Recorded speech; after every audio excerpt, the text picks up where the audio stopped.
Right. The one who comes in peace is always welcome. The one who comes to teach is always welcome. The one who comes to learn is especially always welcome.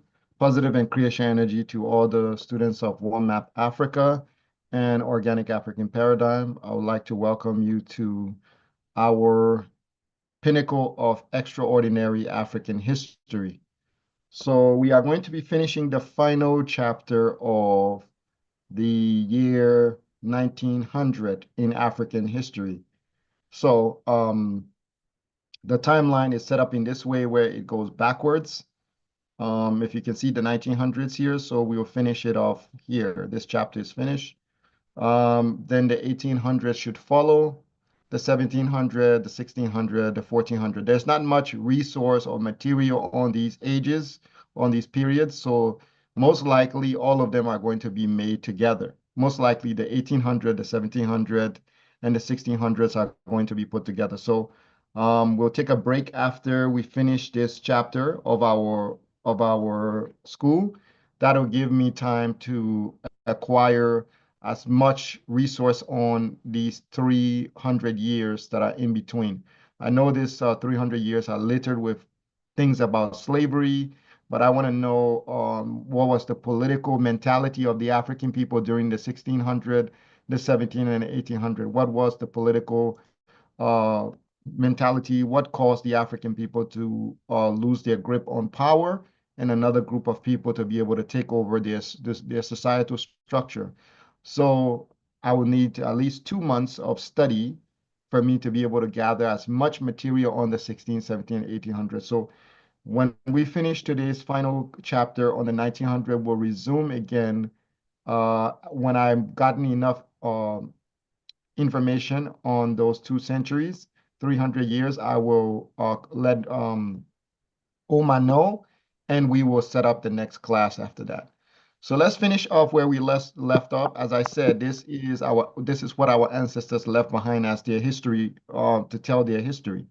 So a lot of what is not written in books is written in stone, according to our ancestors. The African people said that our history is told in images. We do not tell our history, unlike other group of people who tell their in letters. We tell our history first and foremost in an image, in a sculpture, in a stone or a statue.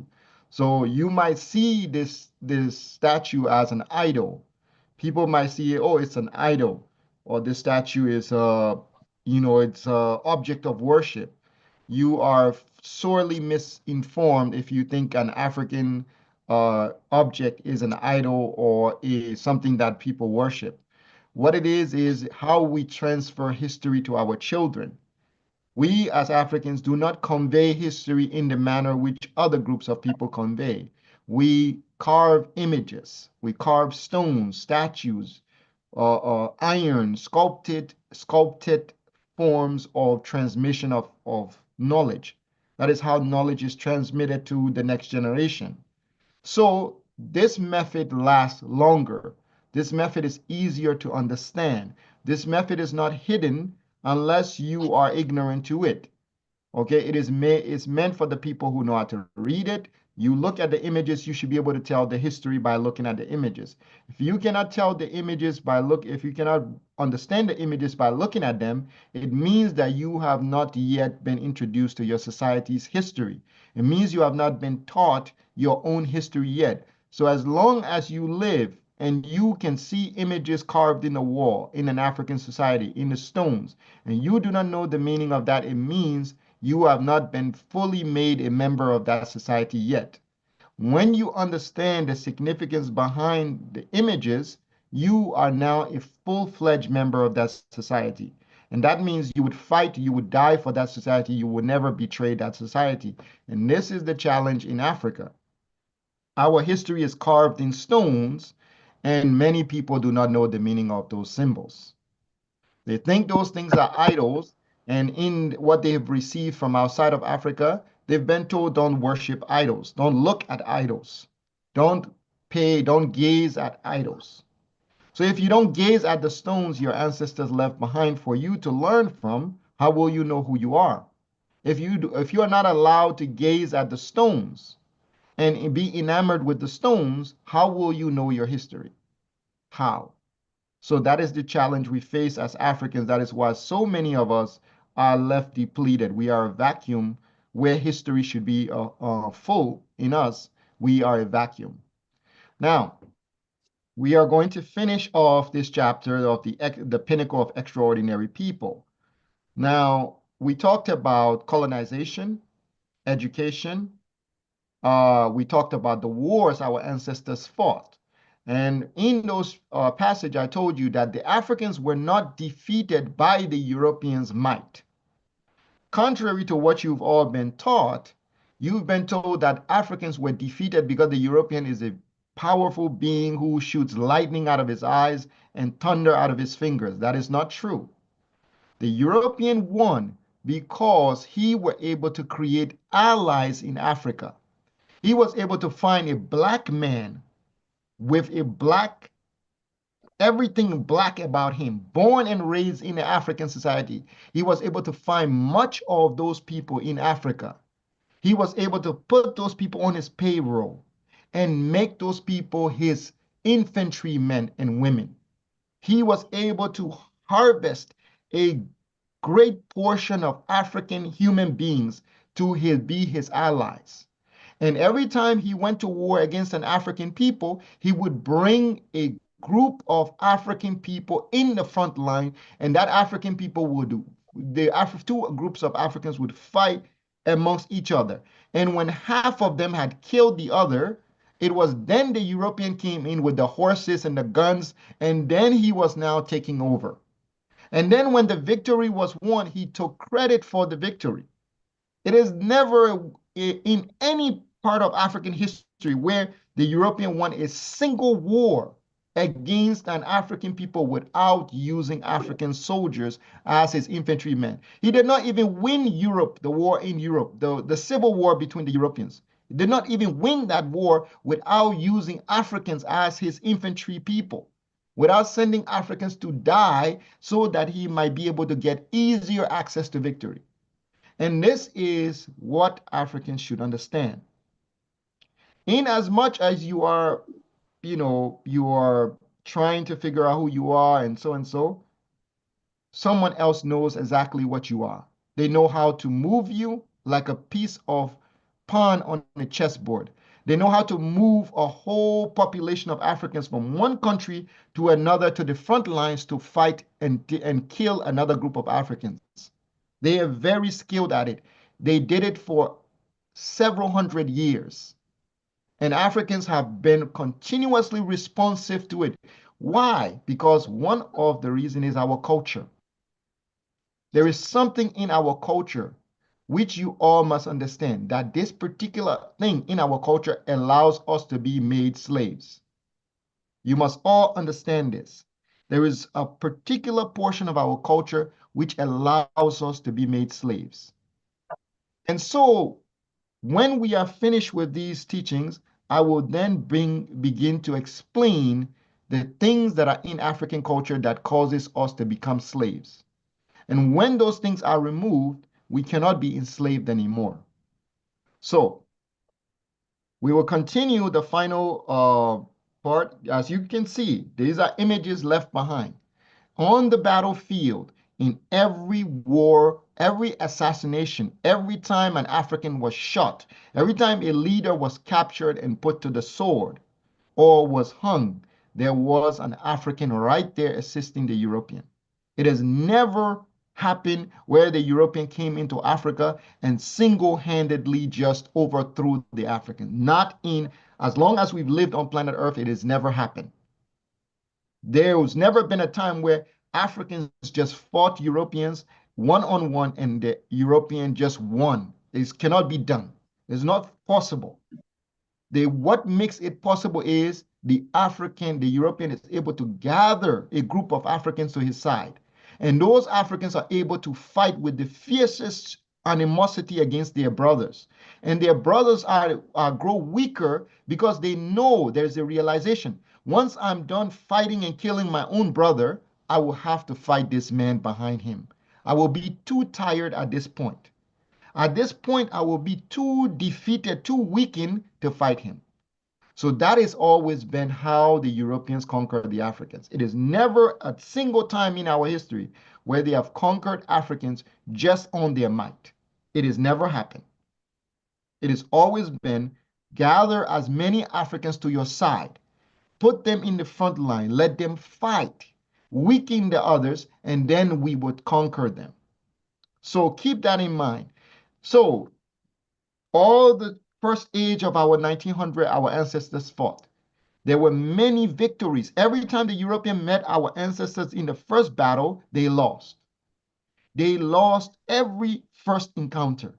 But the second encounter, they won every single time. Why? Because they went to different part of their colonies, brought Africans from different part of their colonies to fight against each other. When they had defeated their first group, then you have to now fight the Europeans and the machine guns.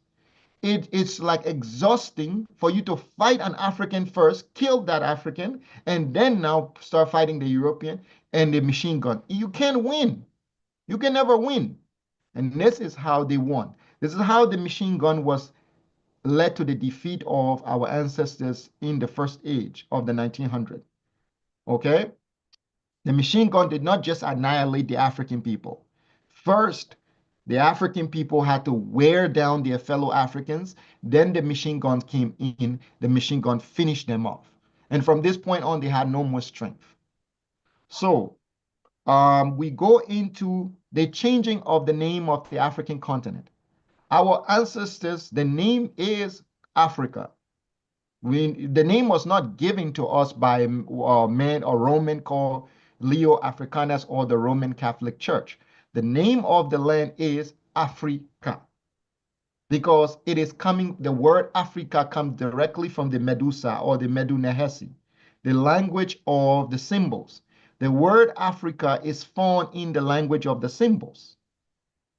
So it's not something that the Europeans created and gave to us. No, when what's his name, or when the Roman Scipio or Scipio Publius Cornelius conquered Hannibal, he took the name of Africa to celebrate victories, meaning I have conquered the lions.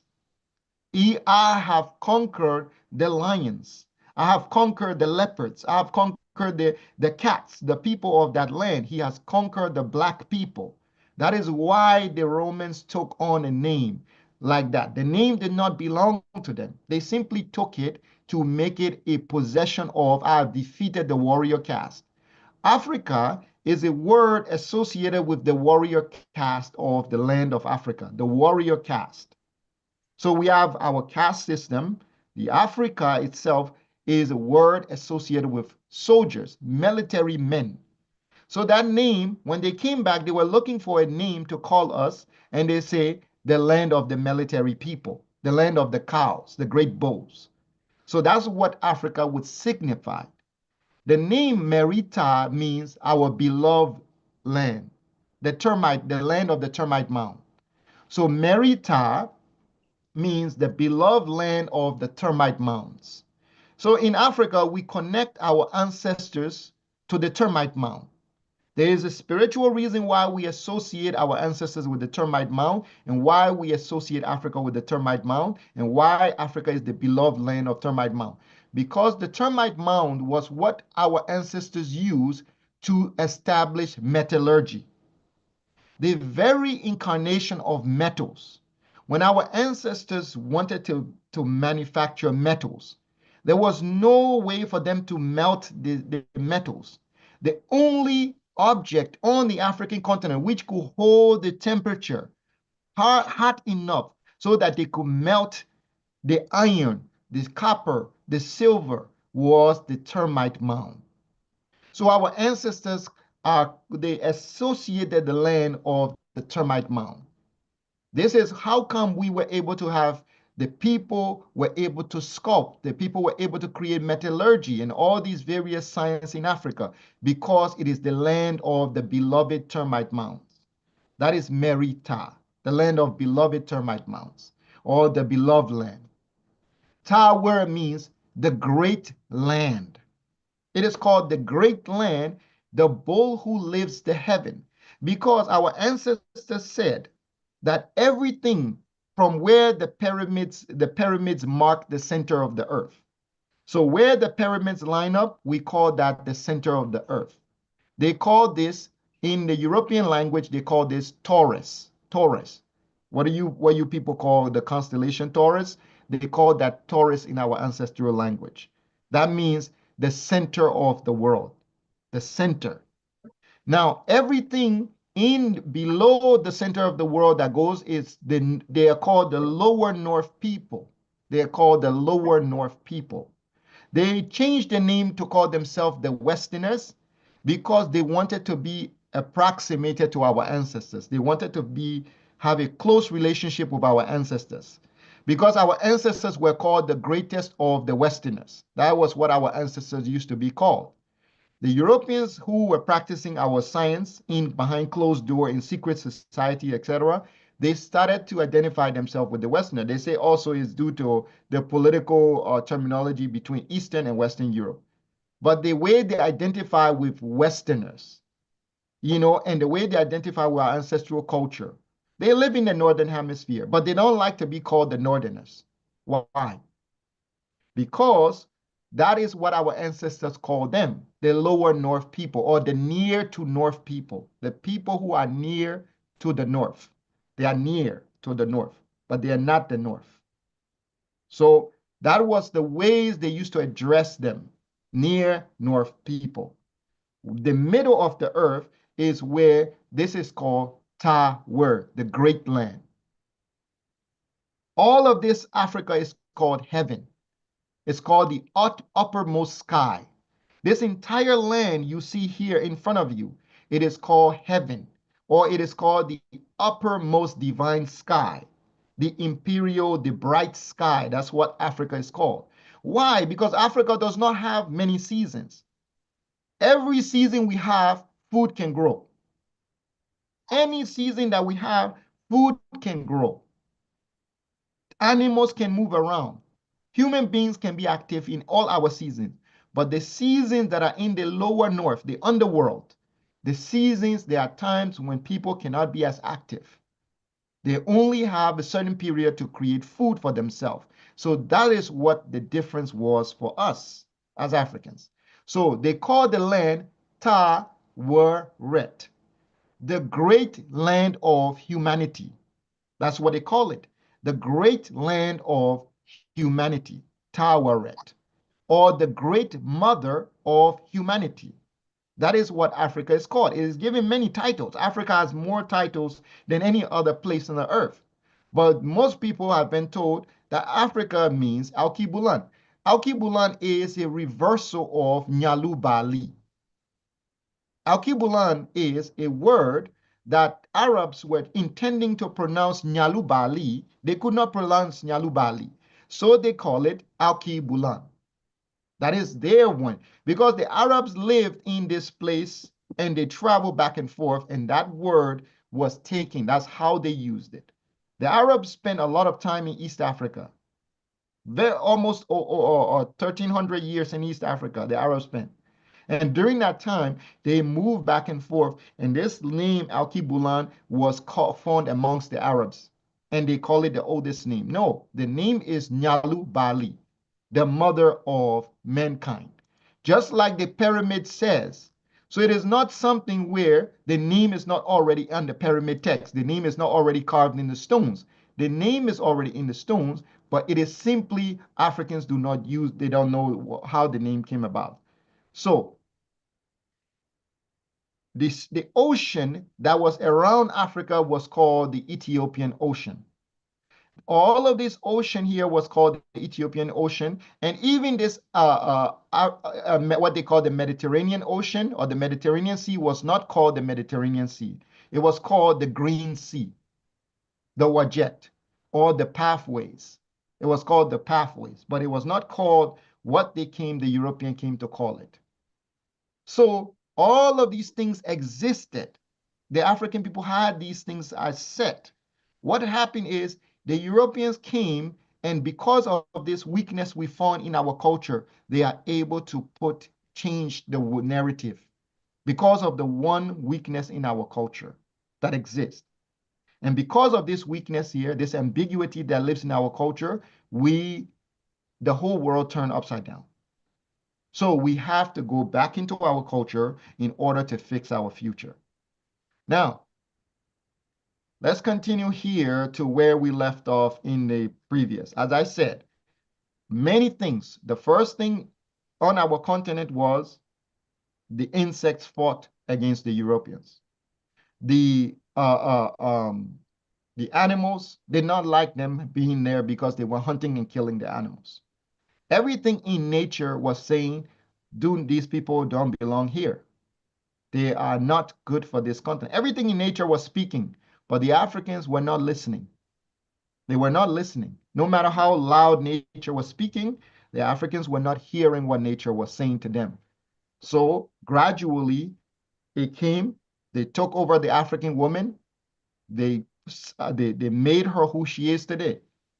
Everything that she has become, all those hair, the way she talks, the way she thinks, all that stuff that she does, the African woman does, the European have established for. And all the things the African man does, all of his, the way he's hostile towards his brother and all those things, he quick to, oh, I'm going to go overthrow, I'm going to go do this, oh, I'm going to turn to them. All of those things, they put that into the African people.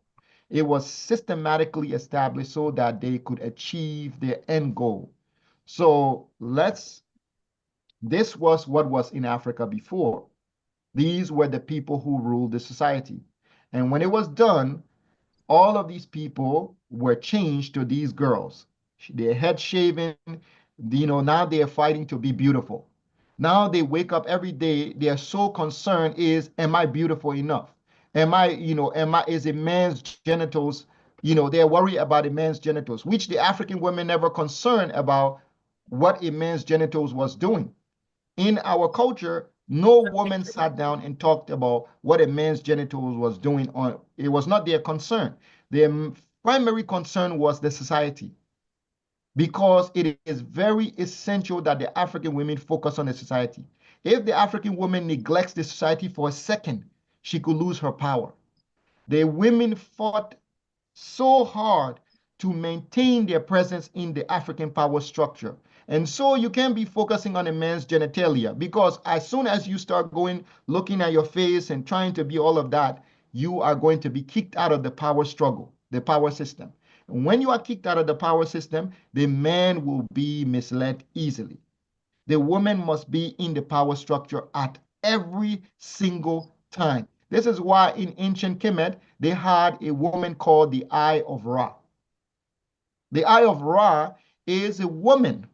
It cannot be a man. There is never been an account in the whole history of Kemet where a man was an Eye of Ra. Cannot be done. An Eye of Ra is a woman who watches the land, who communicates with the earth, the creator of the universe, and communicates to the people. If the people are going astray from their ancestral values, their ancestral system, the Eye of Ra has the power to declare war. Has the power to declare war. She can be an empress. She has the power to bring the sword to the land. That is what an Eye of Ra is. She's a woman who is fixed on the justice system, the legal system. She cannot take her eye off the legal system no matter what. So how are you going to understand the legal system, the law, the institutions, if you are focusing on other foolishness? How? This is what the Eye of Ra is. It's a woman whose eye is like a 360 degree of perception. She sees equally as the sun sees. As the sun moves its eye across the surface of the earth, her eye, the woman's eye, moves across the surface of the earth. And the man, upon the woman's decree, the man must wage war and die if necessary. And the man must wage war and die without hesitation. This is what existed in Africa.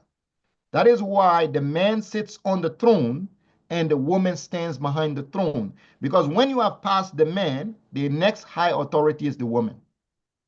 That was what created the system that people interpreted as matriarchy. No, matriarchy is not necessarily the women rule. Matriarchy means the woman is the next authority after the throne. That means the doorway between the creator, the divine, and the physical realm, the law, what the mandate of the creator is. So whatever law that the creator enshrined in the African people to the beginning of time, the woman stands behind the throne. So when you've passed the throne, you've reached her. Then after you pass her, now the only person remaining is the creator. So that is how the system was set up. The man rule, but you cannot go past the creator. You cannot approach the creator unless you go behind the throne to the next person there. So that was the system which existed. And now we are going to go into the system which came after that system was destroyed. After they removed that system, what did they put in place? This is what I've been explaining to you. This is what the United Nations exists. They all exist so that the new system can exist. So they were created. The United Nations was created. The International Monetary Fund was created. The World Bank was created. The World Health Organization was created. And the final one, the WTO, was created.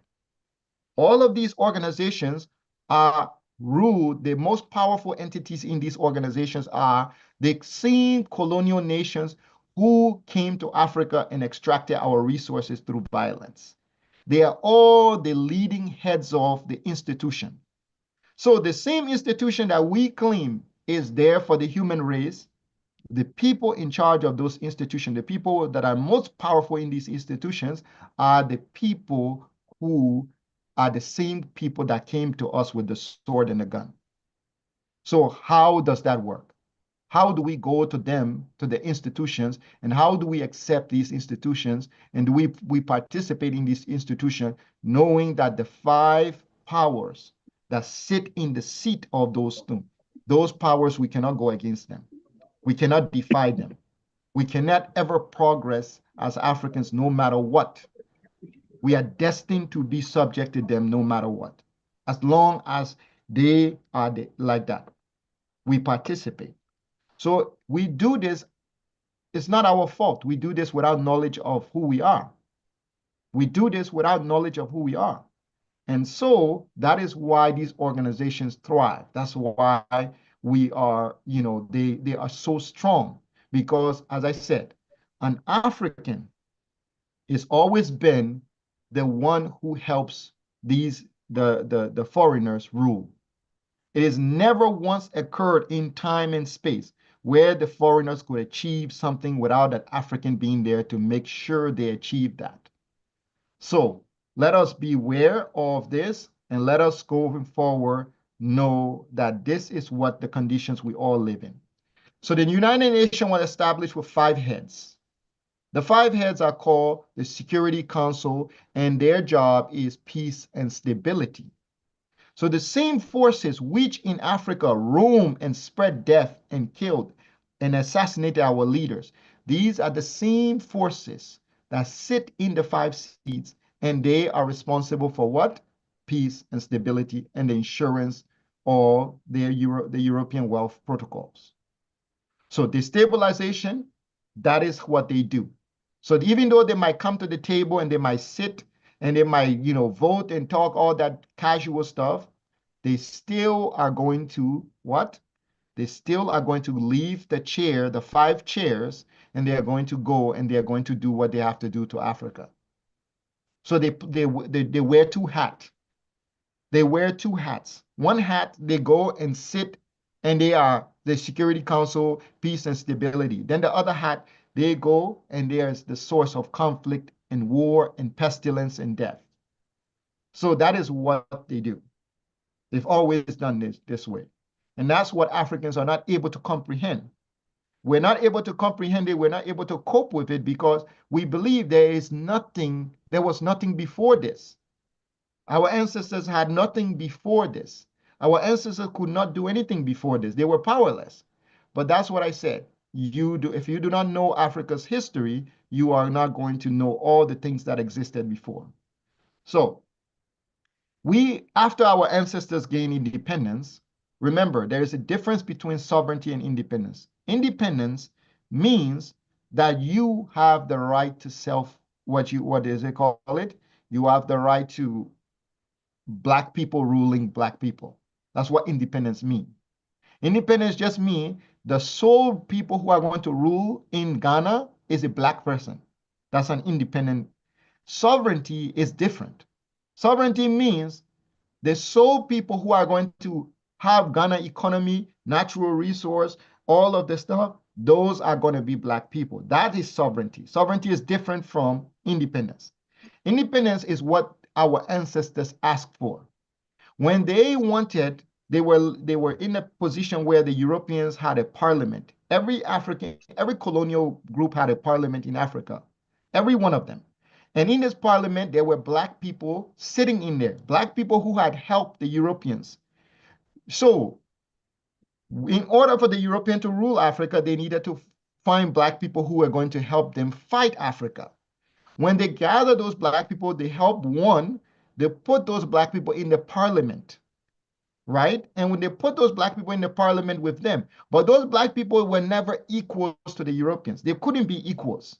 So those black people who were now thinking they were equal because they were all in the parliament, they started to become disgruntled.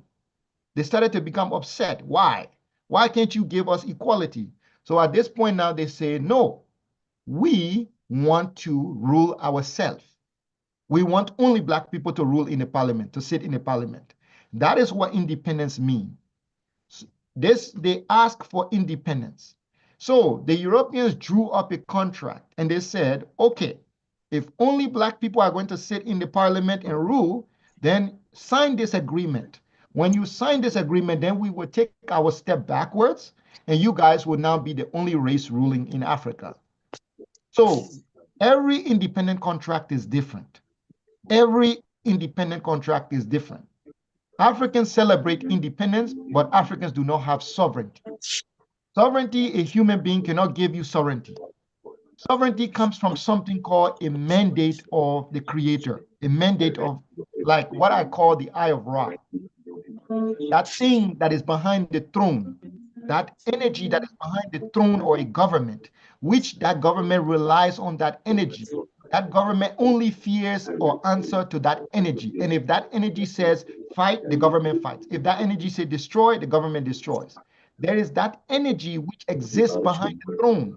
That is called the mandate of the creator. That is what a mandate of the creator is.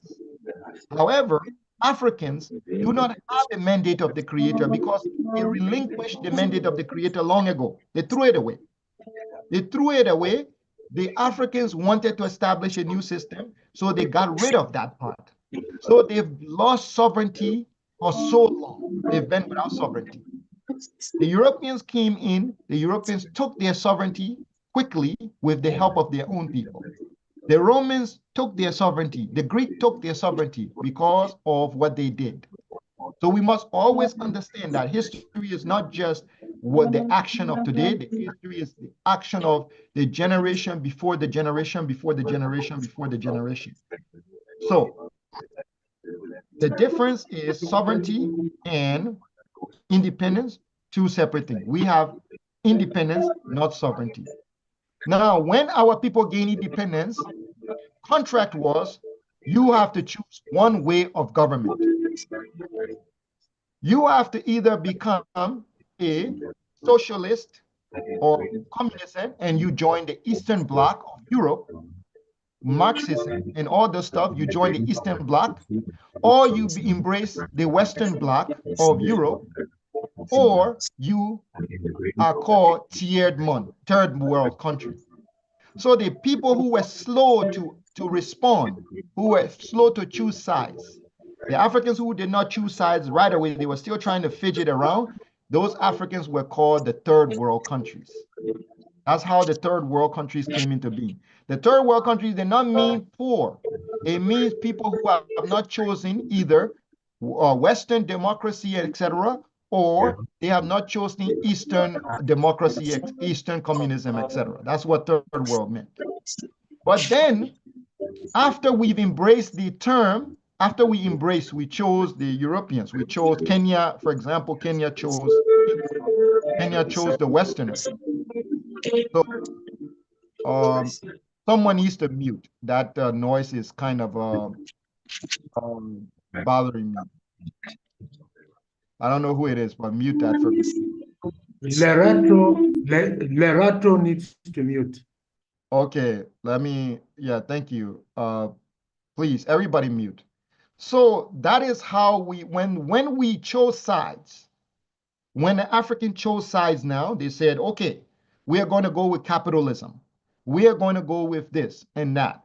And as soon as the African chose sides, then they called us third world countries, meaning underdeveloped countries. So they changed the word. First, the word means you are not loyal to us. Pick one of us. In Ethiopia, they tried to pick Marxism, right? They tried to go with the Russian system, Marxism, socialist. And when they tried that, it ended up in a bloody system or a bloody period where the Ethiopians ended up with Mengistu, I think his name is Mengistu. And then there was a famine and everything, and so many Africans died in Ethiopia because of the war. And then in Ghana, when Kwame Nkrumah was leaning towards that system, Kwame Nkrumah was overthrown by a man destined for execution, Jerry Rawlings. Jerry Rawlings was supposed to be executed. But as soon as Kwame Nkrumah started moving towards the Eastern Bloc, the Western Bloc went to Jerry Rawlings and they established themselves to him and say, hey, you got to get rid of this guy. And this is how Kwame Nkrumah was displaced. The Western Bloc could move in Africa and control who they wanted to be moved. And the Eastern Bloc, they were reluctant to get fully involved in Africa's affair. And what the third bloc, which is the dragon, the Chinese. The Chinese themselves they said, we have no interest in Africa's problems. We have our own problems. We will respect you. You respect yourself, and we'll respect you. And that was how the three systems were established. So in Africa, we have what is our own philosophy? What is our own philosophy? Because we are forced to choose between either we go to Marxism, socialism, or we go to Confucianism, or we communism, or we go to the Russian or Eastern thing. Why do we have to choose from the three of them? Because we are not a sovereign people. We might be independent, but we are not sovereign. That is why we choose. So many African governments, before they were given independence, they had to sign a document and they had to give up certain abilities, certain powers to the Europeans, and that is how they were allowed to be independent. So this is what independence means. It doesn't mean you are a sovereign nation. You're not a sovereign nation. You are just a nation ruled by Black people. That's all. Now, in the 1970s, when the European realized that they were no longer going to be able to be inside the country itself to influence Africans, to be there because now Africans were independent, they set up a new agenda for the world, for Africa, a new agenda.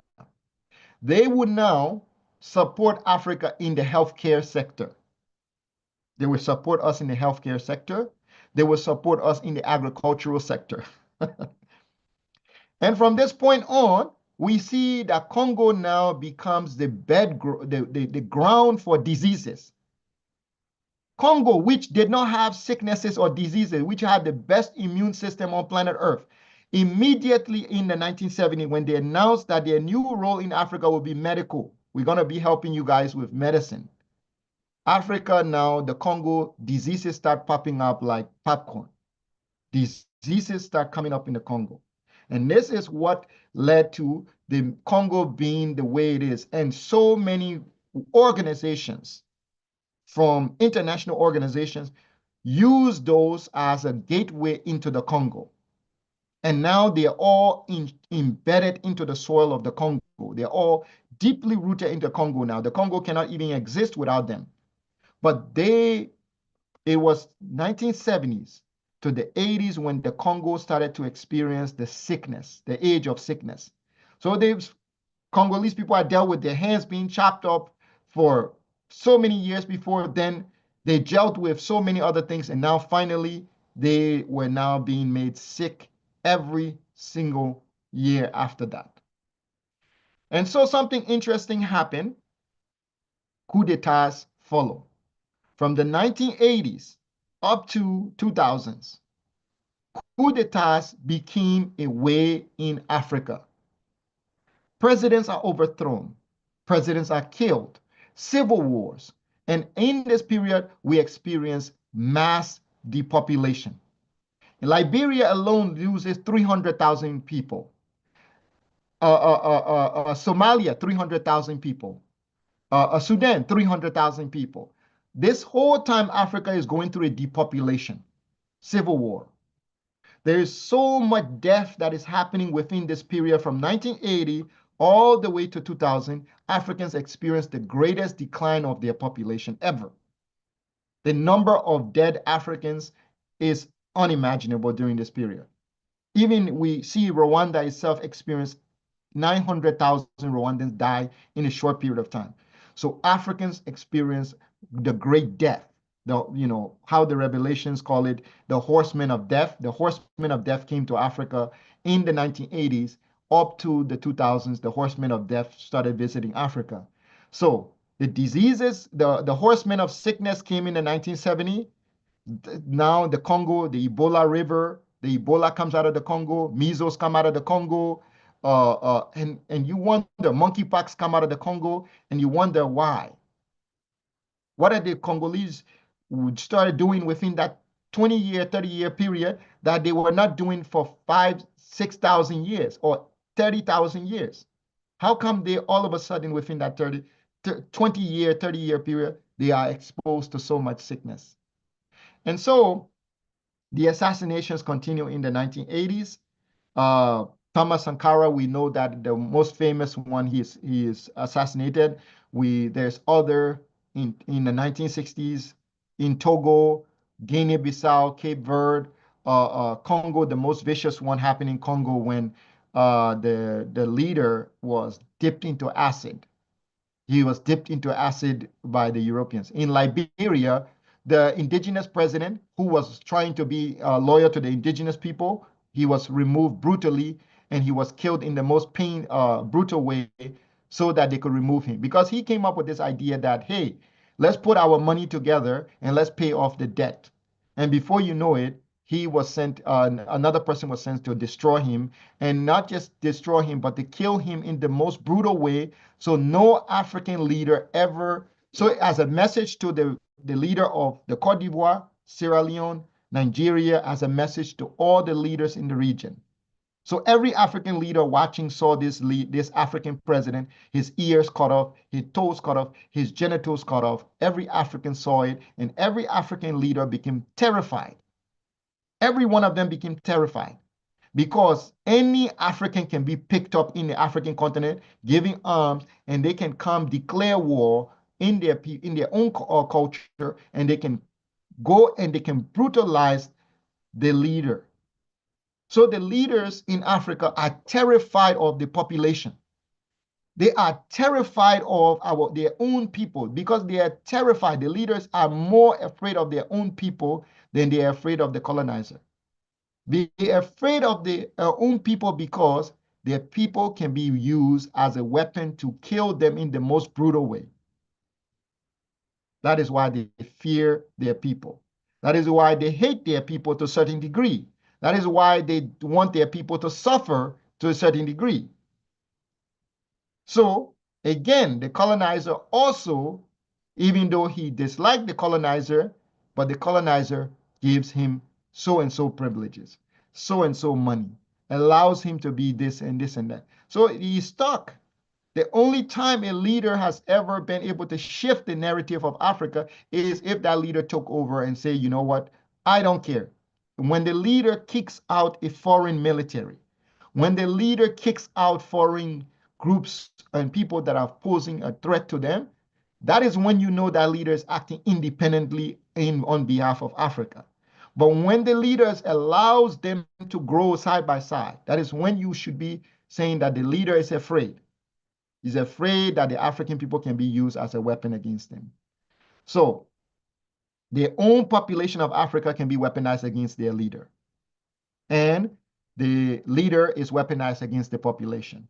And that is why we are all here wondering, what do we do? What do we do?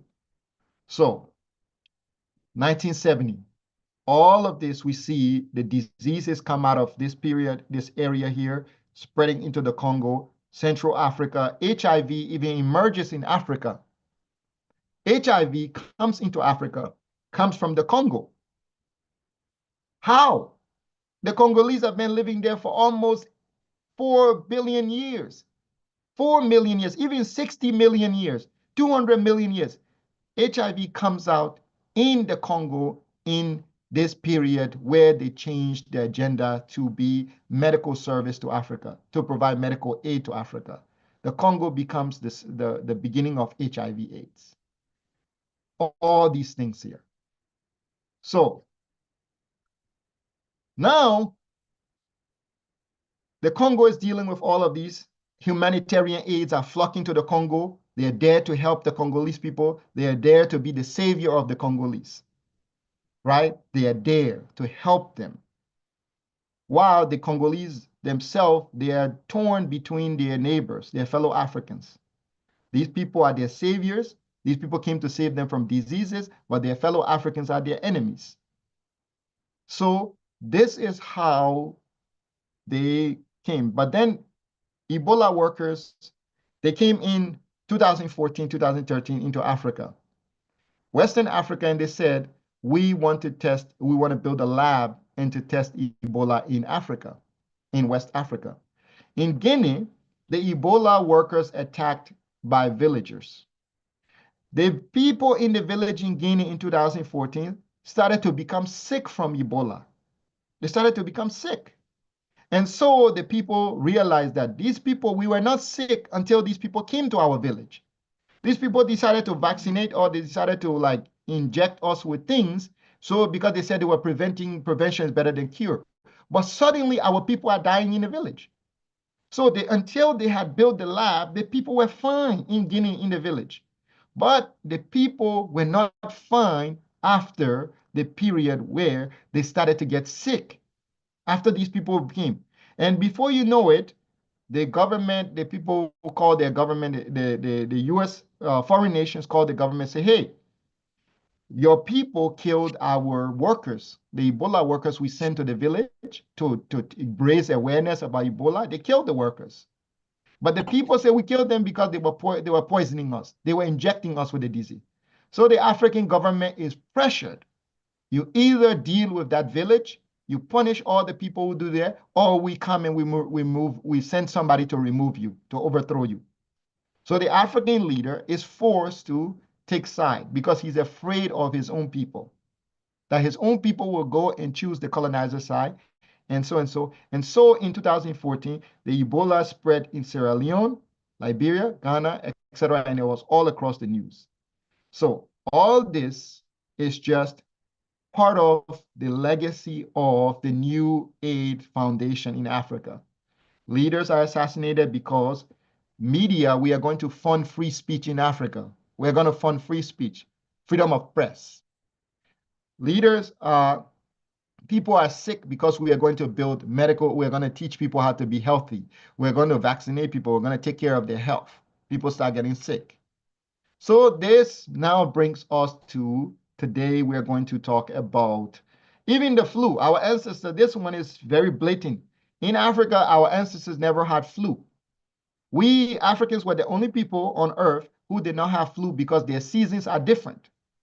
Flu comes in the fall and the spring. We don't have spring and we don't have fall in Africa. We have rain and dry.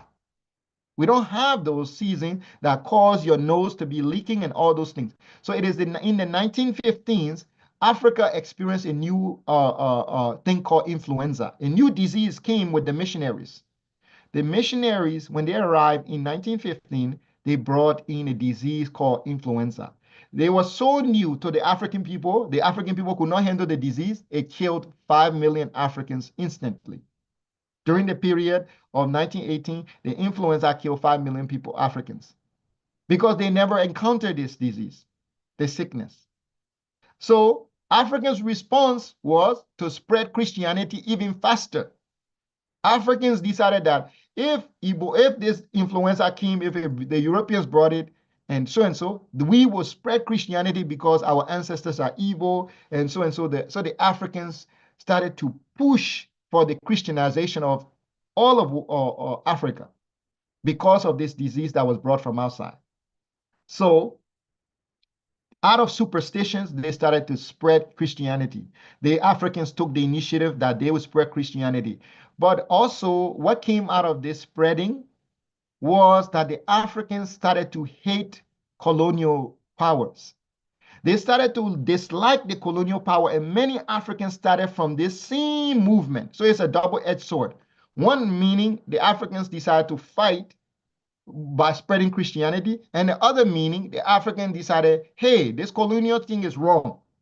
We don't like these colonizers anymore. They brought this disease to our land. They are the source of this disease. So when the Africans started to, it caused the hatred for colonial rule in Africans during this period. So that was one of the time when a disease brought from the outside into Africa that caused the Africans to hate. As you can see, influenza comes from Europe. 1800. Before that, it was always existed in Europe and the cold places. It does not exist in Africa, but it became in Africa because of the amount of freedom that the Europeans and the missionaries had when they could come in. They could come into Africa anytime they want. They could go anywhere they want, any villages, and touch the children. We don't even know where they're coming from. And we'll give the children to them, and they'll put their hand in children's mouth and their nose, and they're spreading that influenza. And before you know it, children are dying, men and women are dying. And so the African became superstitious. And at this point now is when the Africans say, no, Christianity is the solution, or removing colonialism is the solution. So I want you all to understand what our ancestors even thought, how they tried to solve their problem. That's how they tried to solve it.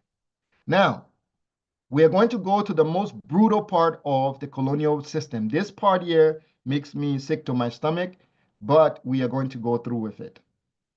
A period in one of the final instruments that the colonial people use against Africa is called the colonial tax. This system, it is so diabolical. Out of all the other things that they did in the 1900s to Africans, I mean, I don't know, one is more diabolical, one is more diabolical. To me, they're all diabolical, but this particular one, I don't know, it's just as diabolical if you ask me. So, the colonial tax, the African agricultural system from abundance to scarcity, from subsistence farming to cash crop, and the era of Africa famine. So, long ago, our ancestors had our own agricultural system, which was identical, 99.99% identical to Chinese agricultural system. The two cultures that had the most similar agricultural system on planet Earth is China and Africa, 99.99% similar. But with the arrival of the Europeans and the destruction of the African agricultural system, which was a system called the abundance system, to what the Europeans left behind for us called the scarcity agricultural system. So when our ancestors farmed, they practiced a type of farming called, in the modern term, subsistence farming. That's how our ancestors farmed. It is called, in our native language, it's called abundance farming, abundance. But then what was put in place of that was called the cash crop farming system, the era of famine in Africa. So the oldest and greatest culture of all in Africa is called agriculture. That is our oldest culture. There's no culture that we have that is equal to agriculture or that is greater than agriculture. In Africa, we have different systems. We have the agricultural people and we have the cow herders. Those are the two foundations. Then we have the craft people, the people who, the artisans. Those were the three pillars, the trinity of Africa's culture, the cow herder, the agriculturalist, and the artisans. That was the foundational culture. Before there was anything else, those were our three pillars. Then, the science of cultivation, it was the most fundamental culture to the lives of Africans. The same way agriculture plays 99% role in Chinese culture, it was the same 99% focus in African culture. The systems were developed and passed down even before there was a land called Egypt. So even before Egypt had been a thing in our ancestors' mind, even before Egypt was even a concept, our ancestors used to farm beneath Mount Meru. There's a mount in Tanzania called Mount Meru, the Meru Mountain, right? Our ancestors laid agricultural plots in all that areas there. Agriculture had always been our foundation. Never have we gone away from agriculture. From the time of the beginning to the original, to when it was taken over by the Europeans, we had never strayed from it once. So the system was developed and passed down before there was a land called Egypt. African science of cultivation created other pathways and methods. So our ancestors believed that if we protect the agricultural system, if we kept it pure, then every other science will come out of the agricultural system. Every technology and science will emerge out of the agricultural system. But if we did not take care of it and we did not protect the agricultural system, then we would lose every other science. That is what our ancestors established. So agriculture was the front of African culture. It was because of this system that Africans even mapped the stars. So the only reason we even looked at the constellations to build the constellation, the different palaces of Kemet and into every constellation. The reason we aligned every palace of Kemet to the constellations in the heavens was because we wanted to do it for agricultural reason. We did not do it because of any other reason except agriculture. We mapped the stars because of agriculture. We created medicine because of agriculture. We created civilization because of agriculture. We built temples because of agriculture. Had it not been for agriculture, we would not have done any of those things. We would have just lived in the caves and that would have been it. But agriculture was what our ancestors believed would create everything because you are feeding directly from the earth. Whatever the consciousness of the earth is in its purest state, you are absorbing that consciousness and you are able to translate that consciousness into reality. That is what people now call it organic farming, GMO farming. There was nothing like it was. We are taking from the earth to gain out, to develop the brain. We eat those food that comes out of the soil so that we can gain the knowledge of the earth itself, so we can gain the knowledge of the ancestors who are dead in the soil, so we can acquire their knowledge into our body itself. That is why agriculture existed. So we were able to siphon the memories of our ancestors. So we mapped the stars, we named the constellations, and we found every poisonous plant, every tree, everything was named, every plant was named, everything was given a name because of the agricultural system. The medical arts were born out of the agricultural system. So in Africa, our formal knowledge system in the African continent, we call this the mysteries, the black or dark mysteries. So our mysteries, what we call science, is called dark mysteries. It means dark, black mysteries. That's our version of science. Europeans call it science because that's a Greek word or a Latin word. We call it dark mysteries. That is the difference between us and them. Where the Europeans use research, studies, and analysis, Africans use something called to understand, to reveal the hidden mysteries of nature, to know the secrets of nature. That's why Africans studied nature, to know the secrets, to acquire the living knowledge of nature. So Africans built infrastructures to house agriculture. They did not build houses because, oh, hey, we wanted to live luxuriously. No, They built houses so that they could put their agriculture in storage, so they could store their grain supplies. They did not have agriculture to sell agriculture. They had agriculture to eat agriculture, and when there were excess agriculture, they would put it in a separate storage, and that separate storage was sold to people coming from Canaan. People coming from different parts of Africa would come, and they would be able to ask for grain from others from the different storage. But in Africa, they were not allowed to sell agriculture. You could only sell the remaining of what was left, not the total. You had to first fill up our storage, feed everybody in the land. This is called the table of the sun. The table of the sun is when we feed ourselves first. When we feed our children, our grandma, our grandpa, everybody, and when there's a leftover, we give it to the table of the sun. We give it away. That is called the table of the sun, to put the leftovers out so that others may have it. But we do not feed others before ourselves. We do not grow agriculture to make money. It is never happened like that in our culture. So this is a new culture that Africans grow agriculture to make money. Now, not to sell their agriculture, the development of various type of infrastructure system and the improvement of architecture was intertwined with the agricultural system. Except for what was sold in the marketplace, Africans did not export agriculture. We do not export agriculture. If you want agriculture, you come to our land, you buy it from us in our soil, then you go back to your country. But we do not send agriculture to you. That is how our system was set up. Africans established the stability of soil science. So in Kemet, there was the mystery of the soil. There is a particular animal in the whole Africa. This animal is called the crocodile.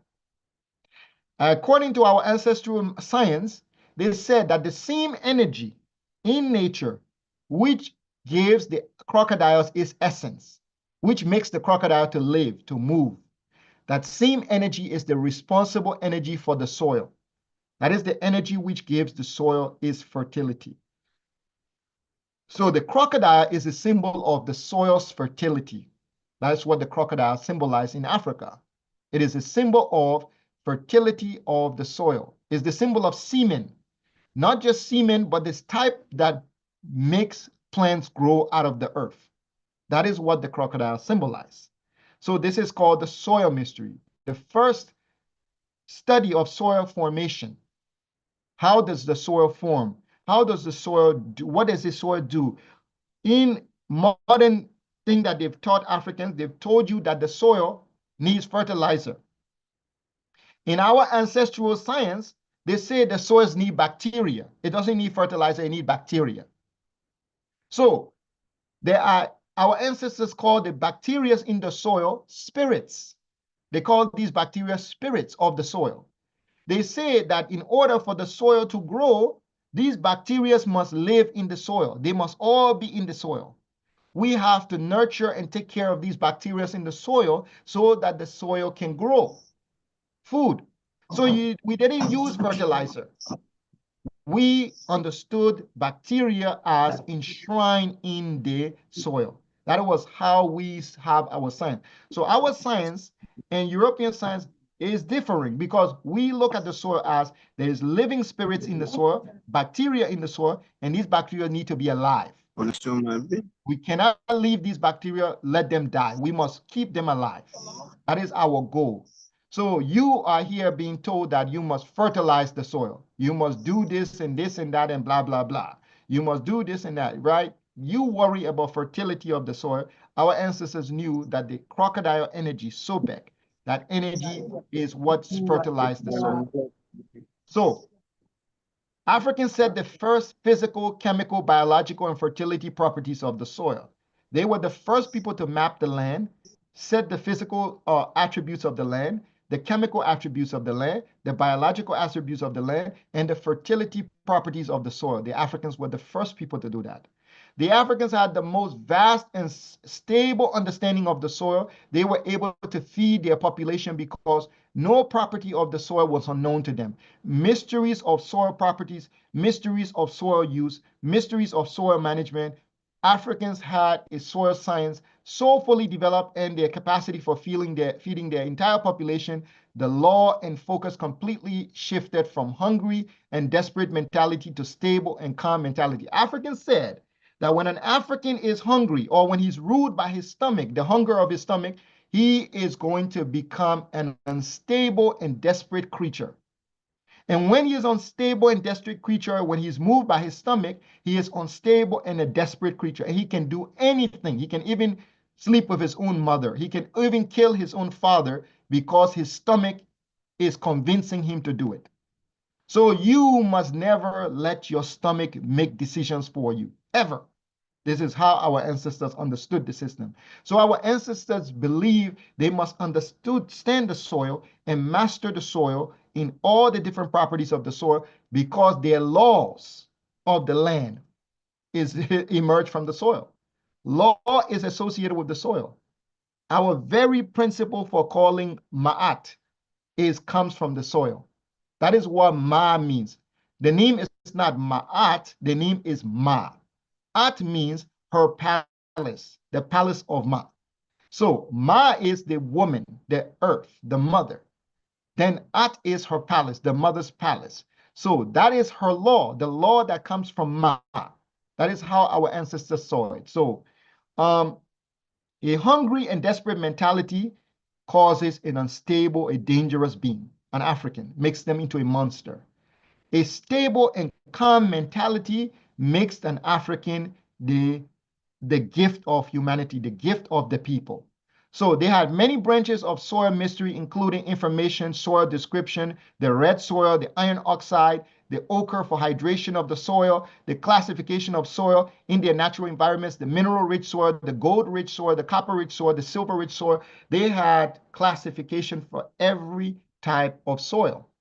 And every time the soil was afflicted, they would add volcano soil. They would take volcanic soil and they would mix it with the regular soil so that the soil could gain its health back. They did many things to ensure that the soil would be healthy. That is why lands where there are volcanoes, they were always fertile. Africans knew that if you go to where the volcanoes are and you take that soil and you bring it and you put it here and you take the old soil that is sick, the sick soil, and you put it to where the volcano is, the soil will recharge. The soil will recharge. The soil needs heat, energy. The soil needs heat, energy. And that is what brings the soil to life. That is why we have a giant sun shining directly on the southern hemisphere. That's why we, Africa, only have 2 seasons, because our soil uses heat to channel food. That is why volcanic energy is essential to African agricultural system. That is why our ancestors performed something called slash and burn. They slash and burn. They burn it so that the soil can receive the heat it needs. Go back into the soil, and the black mystery, the black burned material goes back into the soil. It makes the soil healthy. So they did these things to keep the soil alive. But when the Europeans came, they brought fertilizer. So the agricultural system was the same as the health system. So in our culture, medicine and food are the same system. You cannot distinguish the two. In our culture, what we call health and what we call medicine are one and the same. The two systems. In Kemet, you could not pay for health and you could not pay for food. This was how our ancestors lived. You could not pay for 2 things, medicine or food. But there are other things you would pay for. But food and medicine are the only 2 things in Kemet that no African could pay for. It was a system that was set up by our ancestors because food and medicine come from the same system. We get our medicine from plant and we get our food from plant. So why are you paying for one and not the other? Why are you paying for one and the other is free? No, it doesn't work like that in our culture. Medicine and food, those are systems that our ancestors led they are the same, they exist. So due to the high level of African knowledge of chemistry, biology, and immunity, the immune system, Africans combined their agriculture and medicine system into one, which is called the food. So our ancestors started eating medicine. Literally, they started to eat medicine. They would take the medicine, they would put it in a pot, these green leaves, put it in a pot, they would take some palm oil, they would put it on it, and then they would put some fish in it so they could eat the medicine. Later on, generations started to call it cassava leaf, potato leaves, bitter leaves. This is the later generation who call it potato leaves, cassava leaf, all that. The first generation did not call it potato leaf, cassava leaf. They called it medicine. Medicine. And the medicine, they could not just eat the medicine like that. They had to dilute the medicine so that their body could absorb the medicine properly. So they put the palm oil in it. And then they put the fish in it, right? And that is how they maintain their system. So everything that they needed for well-being, they put through their mouth. They did not take shot. They did not take pills. Because they ate the medicine directly.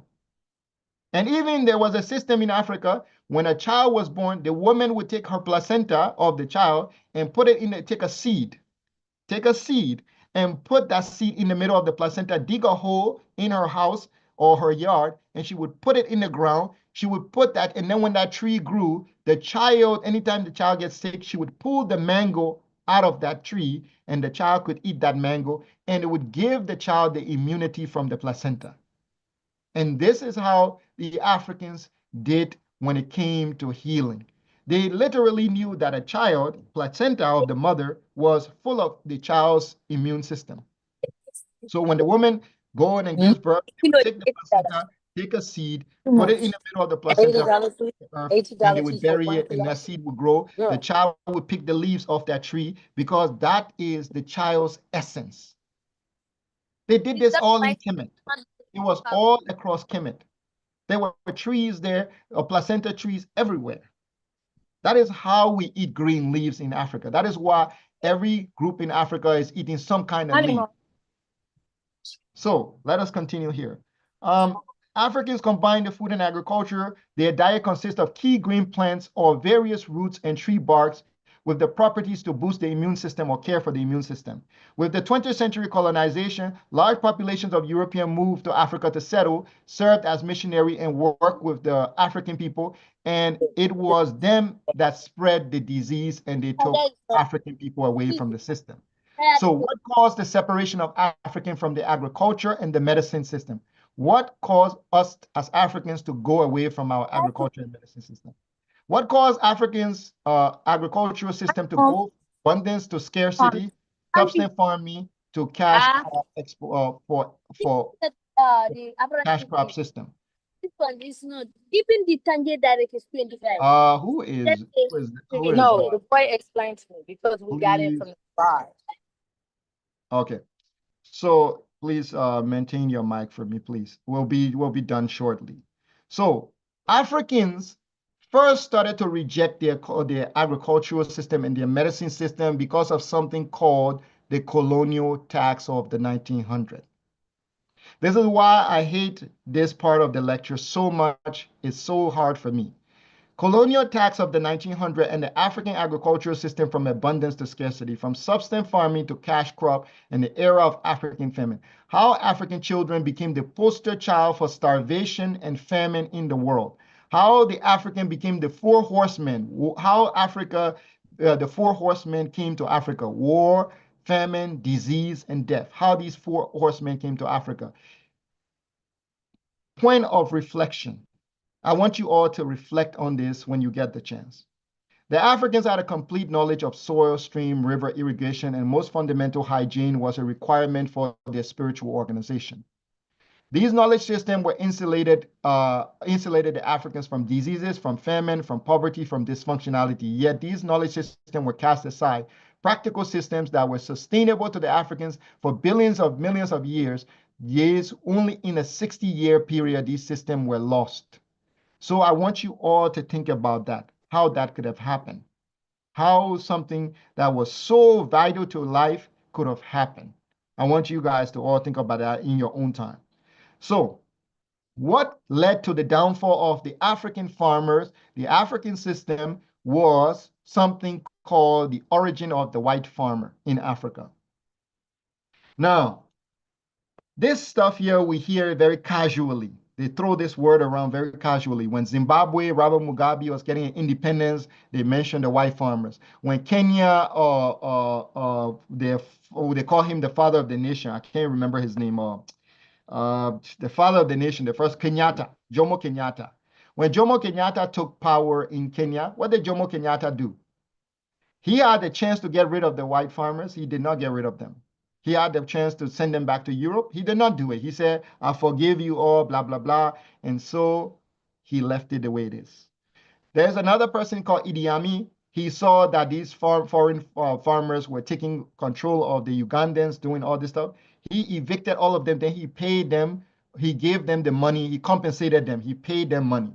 So they don't tell you that he sent them money. They tell you, say he just came, he grabbed the people, he threw them out of the country. No, he paid each of those people the money worth their property. So whatever property did they have in Uganda, he made sure he paid every last one of them for that property so that they could leave. He just did not want them to be there to sabotage the Ugandan people themselves. That was his main concern. If these people remain, the Ugandans will be poor forever. So he evicted all of them, paid them money so that they could start a new life to their original homeland. But then he transferred the things to the Ugandan, and he was punished for that.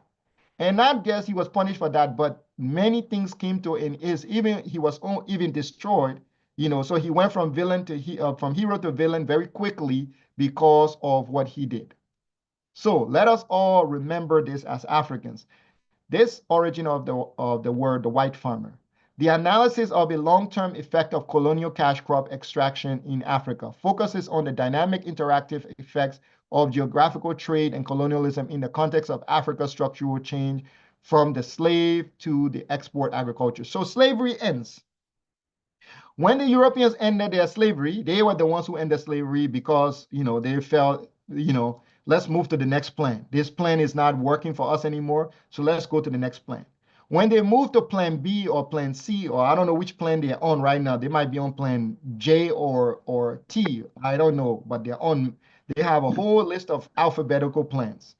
So when they realized that they were no longer going to need African human labor, human slave, slavery came to an end. And they, as a collective, began to make preparation for the next thing, which was agriculture. How are we going to feed ourselves? We are terrible at farming. We are too lazy, right? We are too lazy to farm. We cannot do things for ourselves. How are we going to survive if these people are no longer slaves? If these people are no longer slaves, they can no longer produce our food. Where are we going to get food for? So they came up with another plan, which they were going to get food from Africa. That was the second plan. So when we remove the slaves, we can no longer feed ourselves. We are lazy. We cannot do the agricultural work. So we need people to buy, to give us food. So this is when they came to Africa. They sent the settlers to Africa. The settlers now are the ones they call the white farmers. Okay, those are the people they call the white farmer. They, as a collective, made their preparation. The basis of the white farmer were established in the colonies with Africans as the farmers themselves. So the lie that they tell you is that they were white farmers. No, they were not white farmers. The Africans were the farmers, but the whites were the managers of the land. That is the difference. The colonial institution gave the land that belonged to Africans to the settlers. And then the Africans were sent to go and farm the land of the settlers to help the settlers succeed. So the Africans were saying they were took out of the villages where they used to farm on their own land. They used to farm their own crops for their own people. They say, no, go to the white farmer's land and you're going to farm on their land. And he is going to tell you what to do. He's going to become your manager. And so that is how the idea of the white farmer was born. The man who came to manage the African farmers. So they put people, they brought them out from Europe so they could manage African farmers because in America, they were not the farmers. They were managers of the slaves. They managed slaves. They oversaw the slave, but they never farmed. They didn't know how to farm. They know how to manage human beings. That is the difference. They know how to manage human beings. They don't know how to farm. So what they did was they sent their people there so their people could manage our people. So our people now were taken from their place where they used to make their agriculture for their children, for their village. No, go work on this land for this individual so that you can be his so that he can get ahead. And that is how the idea, the white farmer came. It's an illusion. They were not the farmers. They were just the managers of the African farmers. So what was established in Africa, the European managers were brought to Africa to manage African agricultural system. The directors, the overseers, because it worked in America where they oversaw the agricultural of Africans, slave work. So they brought them the same system there where they could oversee indigenous African, native Africans working on their land and transferring their food to them. So the agricultural knowledge and the skill set in that period all belonged to Africans. The European came with no knowledge, no know-how of agriculture. They brought no knowledge of agriculture to Africa. They didn't know nothing. They only knew how to manage human beings. That we have to give them credit for. They knew how to manage human beings, but they did not know how to do anything else. So that is one of their strongest gift, is that they know how to manage human beings, but they did not have the skills to farm in Africa. They had no knowledge of the land whatsoever. So the whole time you're being told by a lie saying they were the farmers, that's a lie. They have never, ever farmed in Africa. They have only been the people who manage Africans as Africans farm and give their knowledge to them. So the European manager, the profit margins, why were they sent to Africa? They were sent to Africa for the profit margin of the Western or the North culture. So cash crop export to the European nations. This is why they were sent to Africa, the settlers, for them to establish the cash crop exports to European nations. The difference is that Europeans sell agriculture internationally. They sell agriculture. In our culture, we do not sell agriculture. So in order for us to be able to sell agriculture, they had to put in a system. And so their system is they sell agriculture internationally. So they know the target market of Europe and America. So they have corporations. They establish a corporation. Then they have shareholders, investors or people put their money into this corporation. Investors, they are called investors. They own a share into the corporation, and then they send the settlers to Africa. The settlers arrive knowing that they are part of a corporation and they are working for a corporation. And there are people back home in Europe who own shares or profit in the corporations. So their job is for them to take the goods from Africa, the agriculture, and ship it to Europe and sell it so they can repay their investors and they can make profit. That was the system that replaced our agricultural system that existed before. So the shareholders, so we can grow our shareholders in Europe and America to make profit. So Africa land was used. They didn't use European land because they did not have agricultural land. They did not use European farmers because they did not have the knowledge to farm. They cannot handle work in the sun. They cannot be in the sun exposed to the heat for too long. None of these things are practical. So the only people where the sent was the people to oversee the Africans as the Africans toil in the heat, the African plow the fields, and the African harvest the food, then they ship it to Europe and they make profit margins, and then their shareholders gain profit out of the food. That was the system that was employed to replace the African system. So the African scientific technique in soil and plant knowledge, all of this belonged to Africans. Technique belonged to us, ancestral knowledge for years, farmland belonged farmers, all of it is all African. The skill set of the soil was exploited for the profit margins of shareholders abroad, and African knowledge and African skills were put to work on the farmlands. So Africans used their agricultural profit to pay the colonial taxes. So this is when the European imposed the colonial tax. So the colonial tax had to be paid in colonial money. So the Europeans said that you cannot pay your taxes in your money, in your currency. You cannot pay it in anything. You have to pay your taxes in British pound or French, whatever they had, French francs. You must pay your taxes, your colonial tax, in those dollars. So the Africans don't make British pound, they don't make French franc. So the Africans have to give their agriculture to the National Bank of Europe. The National Bank is going to give Africans pounds and francs. Then the Africans are going to take that francs and they're going to give it to the colonial tax lords. When they give it to the colonial tax lord, the Africans are going to have only small percentage left, and the Africans is going to go buy food from the Lebanese, which were imported into Africa, the foreigners who were now imported into Africa to sell food to the Africans. So now the African is living like this. He takes his agriculture he made, he doesn't eat it. He sells it to the British bank. The British bank takes the British sterling pound or whatever you call that note or the franc, and they give it to the African. The African takes the money, pays the colonial tax with the money. Then he takes the remaining money, go to the Lebanese and buy a piece of bread and a piece of thing. Or he go to the store and buy it. And now the African has no food to feed his children. He's out of money. He's sick, he don't have money. And this was what was replaced with the African agricultural system.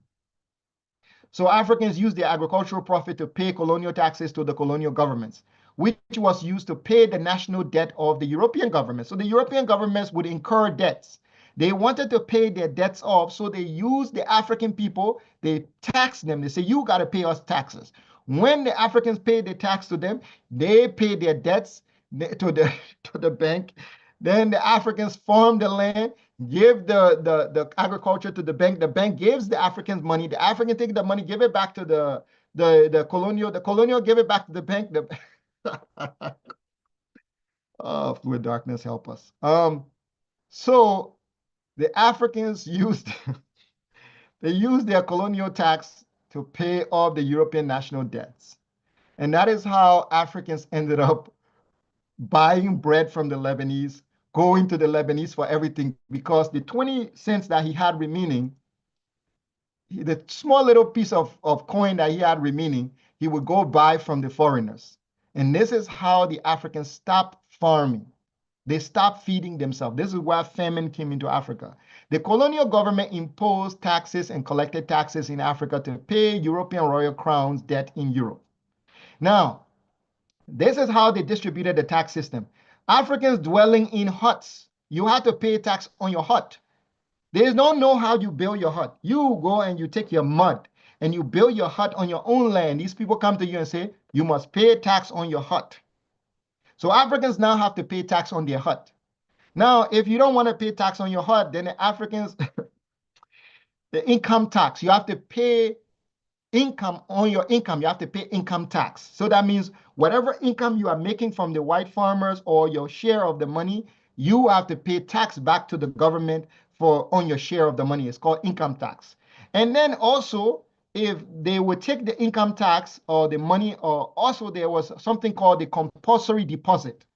So now this is what the one that France used, the one that Dr. Arikana exposed to the world. She said that the French were expert for this. They make it mandatory for Africans to deposit their money into a bank account. It is the most ridiculous thing. Africans would work for their money, then it was compulsory for an African to deposit their tax into an account. So they put their colonial tax in their account. The Europeans would take the tax and they would play the European stock market, and they would make extra profit off of the money, and then they would keep the profit, and then the Africans that's how they control the Africans. Taxes were imposed and collected from foreigners, Lebanese as well. So they brought the Lebanese into Africa, they brought Asians into Africa, and then the Asians were there to sell to Africans. So now the Asians were coming to sell to Africans. The Lebanese especially were mass producing in Africa so they could sell to Africans. And this is how Africans started to buy from the Lebanese, started to buy from the foreigners. But the foreigners also had to pay taxes.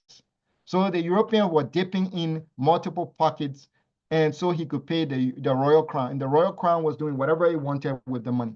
So that is how our ancestors ended up. So Africans had to buy foreign currency first and then use the foreign currency they bought to pay their taxes and their colonial debts to the government. In order Africans to acquire foreign currency, they had to purchase the foreign currency using agricultural crops, which is called cash for crops, right? I give you cash, you give me crops. That's where it comes from. Then you give the cash for tax. Then you give it back to them. Then they take it, they give it back. Then you give it back to them. It's a vicious cycle. Then the Africans would use the currency they purchased to pay their taxes to the Europeans. So the European shareholder began to make demands on the crops that they wanted Africans to make. Because Africans were dependent on the Europeans for cash now, cash for crop, because they needed that to pay their colonial taxes. Africans now, the Europeans started saying, no, we want tea. Instead of you making fruits, we don't want fruits anymore. We want coffee, we want tea. So now Africans' land were no longer used for food anymore. So African land was started to use for coffee, tea, chocolate, all of these foolish things that our ancestors never did anything with. They started to become the main thing that Africans started to make with their land. So because of this, the African could not feed themselves anymore. They could not be healthy anymore. So the Africans started to wane. Then colonial independence came. So now the Africans have to sell their crops because the system is already enshrined in their brain. So when they make the food, they don't eat the food anymore. Their first impulse is to go sell the food. So Africans now start selling food for cash for crop. So Africans start going to the Lebanese, the foreigners. The Lebanese become very prominent in Africa.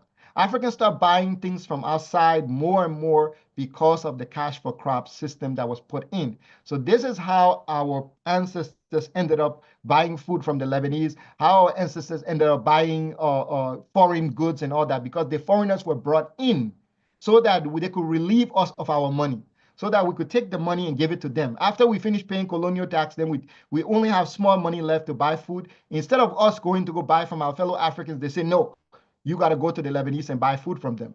So this even led to the independence for Ghana. When the Lebanese could not bring things in, when the foreigners started increasing the price, the Ghanaians started getting angry. So this stuff was used all across Africa. So 14 former French colonies, in order for them to get independence, they were told to still deposit their money into their account. Remember I told you the compulsory deposit? They said, if you want independence, the French say, if you want us to leave and go back to France, so only black people can rule this Ivory Coast, Chad, Equatorial Guinea. You want only black people to rule? Good. You must still deposit the colonial tax on time. You must still deposit your colonial tax on time. We will take that money, we'll invest it in the French stock market, we'll make profit off of that money, and then we will use that money to finance our country. But if you want to borrow money from that bank account, you have to file a petition and you have to pay interest on it. That was how the French tax system came into and then they ended up with $500 billion of African money, because Africans were still in the colonial system because of what they signed in the independence. So the introduction to colonial thing. So historically, British Empire in Africa, revenue raised locally had become the most important source to fund the colonial government. So that's what it said. They said they had to raise revenue locally. Locally means they had to take money from African people to fund the British government, to fund their foreign nations. So that is why they set up the system, the financial system. And when the Africans gained independence, the Africans did not leave those systems. The Africans stayed in the system.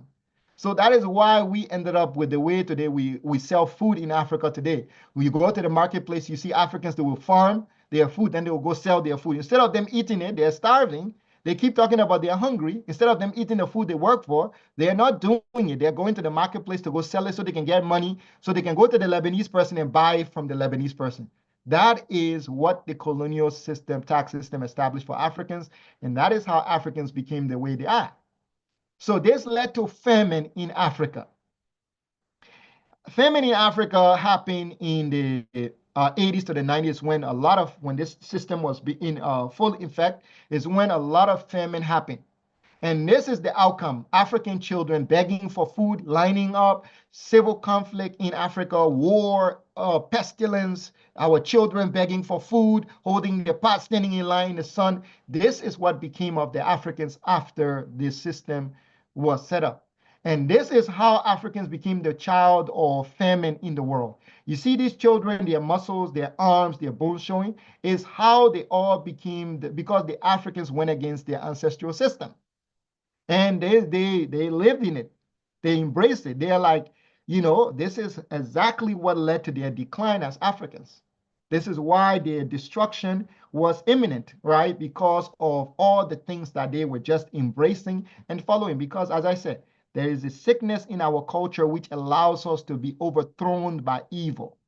And that once that sickness is destroyed, we can become healed again as a people. So the impact of money and food, cash crop philosophy in Africa is famine, starvation, dysfunctional system of society, family, community, where in the original agricultural system, food was not primarily sold, medicine was not sold. European emphasis on cash crop, that Africans trade agriculture, Africans sell food, and blah, blah, blah, and so they can get money. And what do you do with the money? You go buy from the Lebanese with it. So what good is your selling your crops? What good does it do? Because you're not doing anything with it. Like the substance farming is an agricultural practice where farmers grow crops, raise livestock primarily to meet their needs of their family or their household with little or no surplus production for sale or trade. So in Kemet, we had little to no surplus for trade. And we would feed our people first, fully. Every stomach was fed before we ever gave surplus for sale, before we ever took surplus to the marketplace. You could never do that. And this is what brought the downfall of the Africans. They started to focus on money. This is why Africans love money. When they see money, their hands and their body and their nostrils start flaring up because of the spirit of that money brings in, what it yields in an African.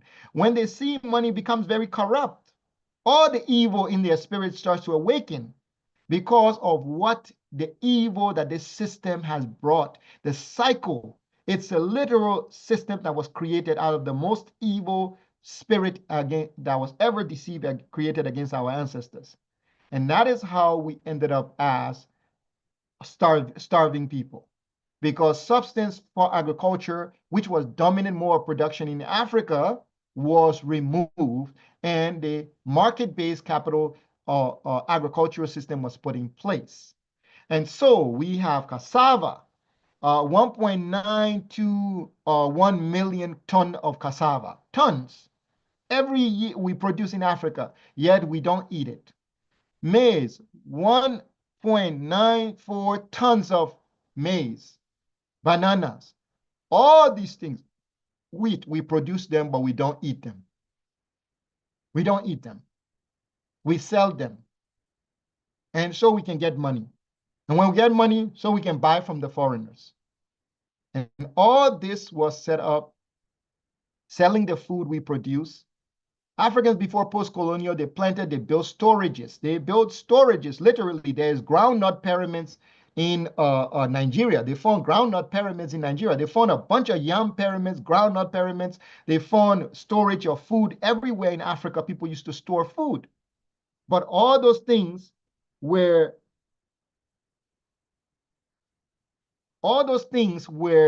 taken from the African people, and a new system was given to them. And in 1995, the Africans, they came up with the WTO, which was supposed to help trade. So the WTO now came up with, they started to convince Africans to import food from places like Ukraine, where Africans, they are making food, but they can't eat it. They have to sell that food to someone else. Then they have to import food from Ukraine, give the money that they got to Ukraine so Ukraine can give them food. It is the most ridiculous thing on earth, but the Africans are in it. They're in it. They're in it. Africans are producing vast amount of food according to the World Report. So much. The most sugar consuming world is Europe. Europe and America is the most sugar consuming place on earth. Yet, Africa does not control the sugar market. Africa has the most sugarcane. Europeans did not have access to sugarcane in their continent. They had to come to Africa to acquire sugarcane. They got sugarcane in Africa, and from there, they created the market. How are you creating the market for sugar when sugarcane is grown in Africa? Right? Because Africans are caught in the system of money. This is what we as Africans have been a part of. All the food we make, we give it. And then all the money we get, we give it back to the Lebanese and the foreigners so that we can eat. We give anyway, so this is part of the food programs that they have. These are the people who sponsor the food programs in Africa. Germany, Sweden, France, America, all of them sponsor the food program in Africa, which means that they're there, they oversee private investment corporations, Swedish, blah, blah, blah, blah, blah. You know, they're there, they say they're powering agriculture, energy grand challenge for development, support the development, blah, blah, blah, energy, planting, GMO, global warming. They are saying that they are doing all of these things in Africa so they can get access to Africa. But when they get access to Africa, then this is what they say about Africa. Food shortages in Africa is at a critical issue. 40 million Africans and so are struggling to feed themselves, right? Highest prevalence of undernourishment in Africa globally. All of this is all part of this structure where aid groups come in to do agriculture, to power our agricultural industry, to do this and do this and do this. Then the system come in, they say, we can trade your agriculture for you. Then now we have money, then we have to go use that money. Then the Lebanese show up and the foreigners show up, say, hey, we have food you can buy from us because now you have money, you can buy food from us. And so this is how Africa lives. So the Europeans are the modern experts of soil science. And, you know, the same people who could not farm, who could not even cultivate the land, suddenly they become expert. And Africans themselves, they aren't able to do anything. So these are all set up. And the WTO is at they ensure that Africans import food. They ensure that we don't eat our own food. It was set up so that we could buy food from the big nations because this system was already tested against our ancestors. And our ancestors, you know, as I said, you know, I don't know how to describe them. They you know, they passed on the system to us, and we inherited the system. So Ukraine gains grains export are crucial to Africa food security. So even though we are producing millions of food, tons of food, we are not able to eat it. We have to give it to other people. And then we have to export food from Ukraine. And this is how we are living as Africans. So this is all the things that we produce, yam, cassava, dalala, maize, potatoes, and we give it away so that we can live off of money. So we have come to the end of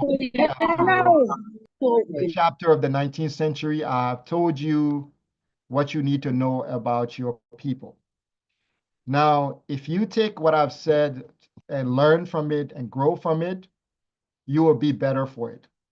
If it goes through one ear and goes through the other and you move on and you go entertain yourself, nothing bad will happen. The only thing is, if you make the mistake of having children, if you decide one day, you man or woman decide to produce a child, you make that mistake of creating a life, and you create that life, and you let them grow up in the world where these systems our ancestors were put into, and we are living in it, and you walk away from these teachings and go and live your life as if you know, blah, blah, blah. And your children inherited, and their grandchildren inherited, and their great-grandchildren inherited. I don't know what to say to, you know, I've done my part. I've told you what has happened to your African people. I've explained it to you. I've done my part. I have absorbed myself of every responsibility, every guilt, every shame, everything, every duty. I've fulfilled my part of the duty. So it is your responsibility to fulfill your part of the duty. Not for me, You know, but as I say, if you walk away from these teachings and you go and you make the mistake of having a child and you do not teach them the proper teachings, right? You will end up in a system even worse than what your ancestors end up in. And trust me, you won't know it's there because our ancestors did not know. Today, none of you knew this. All of you are living here, and this system is going on around. You live in your society. You live in South Africa, Kenya, Angola, Ethiopia, Djibouti. You're all living in these countries, but none of you know that these systems are what is destroying you, and you don't know what is happening. So now you know. I hope you will take these teachings very, very seriously, and I hope you feel responsible for every African out there that you make sure that they learn as well. So that's all. If you have questions, it's time for your questions. If you don't, we will end our day. Thank you all.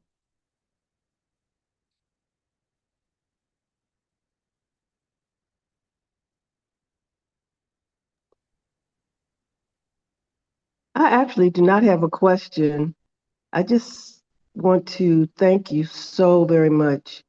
So gratified by the depth and the breadth of the information that you bring to us each week. You have reminded me of a lot of our history, and you certainly have revealed a lot that I was totally unaware of. So I'm just wanted to say they're very grateful for the information. And thank you so much. You're welcome. Thank you, I wanted to- Mpunzisi. I would like to add to what my sisters just said. As usual, you have an uncanny way of addressing situations which are really absolutely unique, which I am absolutely convinced come from the fluid darkness, from the perfect and great dark ones, our ancestors, from the mandate of the Creator. It is such a brilliant, brilliant presentation, and you were trying to speeden it, but even so, you tackled very important topics which shall only leave us with a lot of food for thought. This is so beneficial for Africa. Thank you, Mpunzisi. Thank you. You're welcome. I want to say thank you so very much. And I wanted to add that just maybe yesterday, even today, I was riding in the bus and I asked someone next to me, like, how did we get to, every time you speak to someone about agriculture, you know, I'm in the Gambia, and it's like, it's known that Gambia was like 80% agriculturalist, you know. And even right now in the supermarkets in the US, they have this brand of rice called Carolina Gold. And it was from them bringing people from the Gambia, Senegambia area. And I think also from Sierra Leone, because the people from here were so skilled in irrigation and rice growing. And so they brought them there and they cultivated rice. And then that rice was sold to Europe. So it was like the gold of the Carolinas, because that's what they grew and exported to Europe. And I was asking, like, how did we get to where anytime you mention to someone about agriculture, yes, you know, you need money, you need money. And it's like, but what about the grandfathers and the grandmothers that were farming, and there wasn't a shortage of food? And so you just, thank you so much for tying those or connecting those dots and completing that picture. Is just really some very serious information, and I'm so appreciative. Thank you. You're welcome.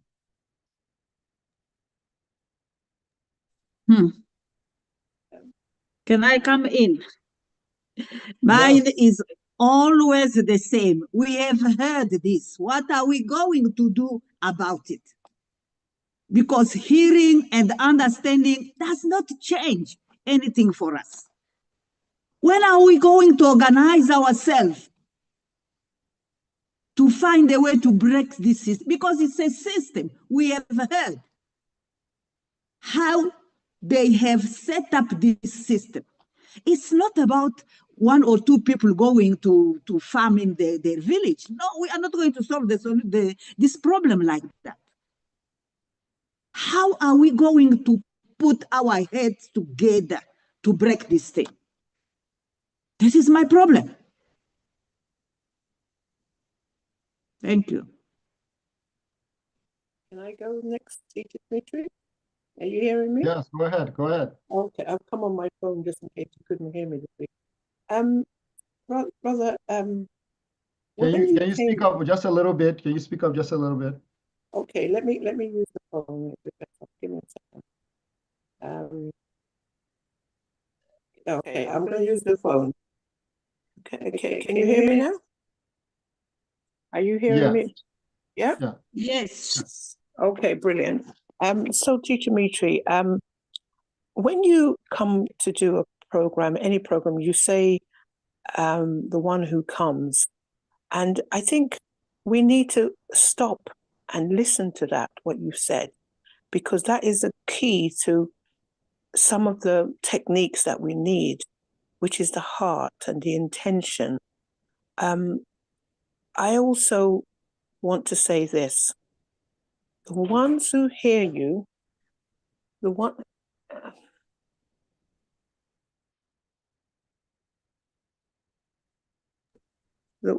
who hear you are the ones who are responsible for doing the next bit.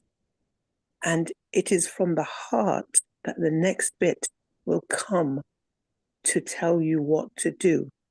There is nobody else coming to rescue us but the ones who are listening to your words. And so if inside of us we do not know how to take action, the first action is to go and be silent and ask, what do I do with this information? How should I go and grow this information? Now, I've only been in your class for 3 sessions. Tomorrow I'm doing a presentation inspired by what I've heard from you. I'm a changed human being because I've heard you 3 times. That's how powerful you are, and that's how powerful what you bring is. I've taken my responsibility, and I've made sure that I honor what it is that you offer by reaching to the height of my development through what you've given. So I want to thank you, and I want to encourage everyone to take their own agency from the information. It is not going to come twice or 100 times because we've already seen 500 years. And very few people kept the information going till we can hear it in this present moment. So I want to thank you. Thank you very much. You're welcome. Yes, go ahead. Next person. I don't know who has their hand up. You can go ahead. Yes, I had my hand up again. And I just wanted to really re-emphasize a couple of things that were just said, and also what you said at the end of your lecture today. And that is that we are all responsible, and that you gave us a directive. You gave us a directive in terms of teaching our children and our children's children, and teaching the children that we have access to, whether they be in our families or our neighborhoods, in our communities, teaching them this information. But first of all, of course, teach ourselves. Just by the mere fact of us being here, intently listening and sharing is an act of change. Because as it was just said, you have changed many of us in terms of the information that you bring. and the way that you bring it. So the work that we have to get done is happening. I think we need to realize that and acknowledge it. Certainly educate ourselves, listen, educate ourselves, and then educate others. And act, be involved in agricultural ways, wherever is, if it's growing food, teaching individuals how to farm. There are a lot of levels, you know, from seed to table. So just, yes, continuing to educate ourselves and educate others, I think is the actions that are so important to start. Thank you. Yes, next person, you can just speak. Go ahead.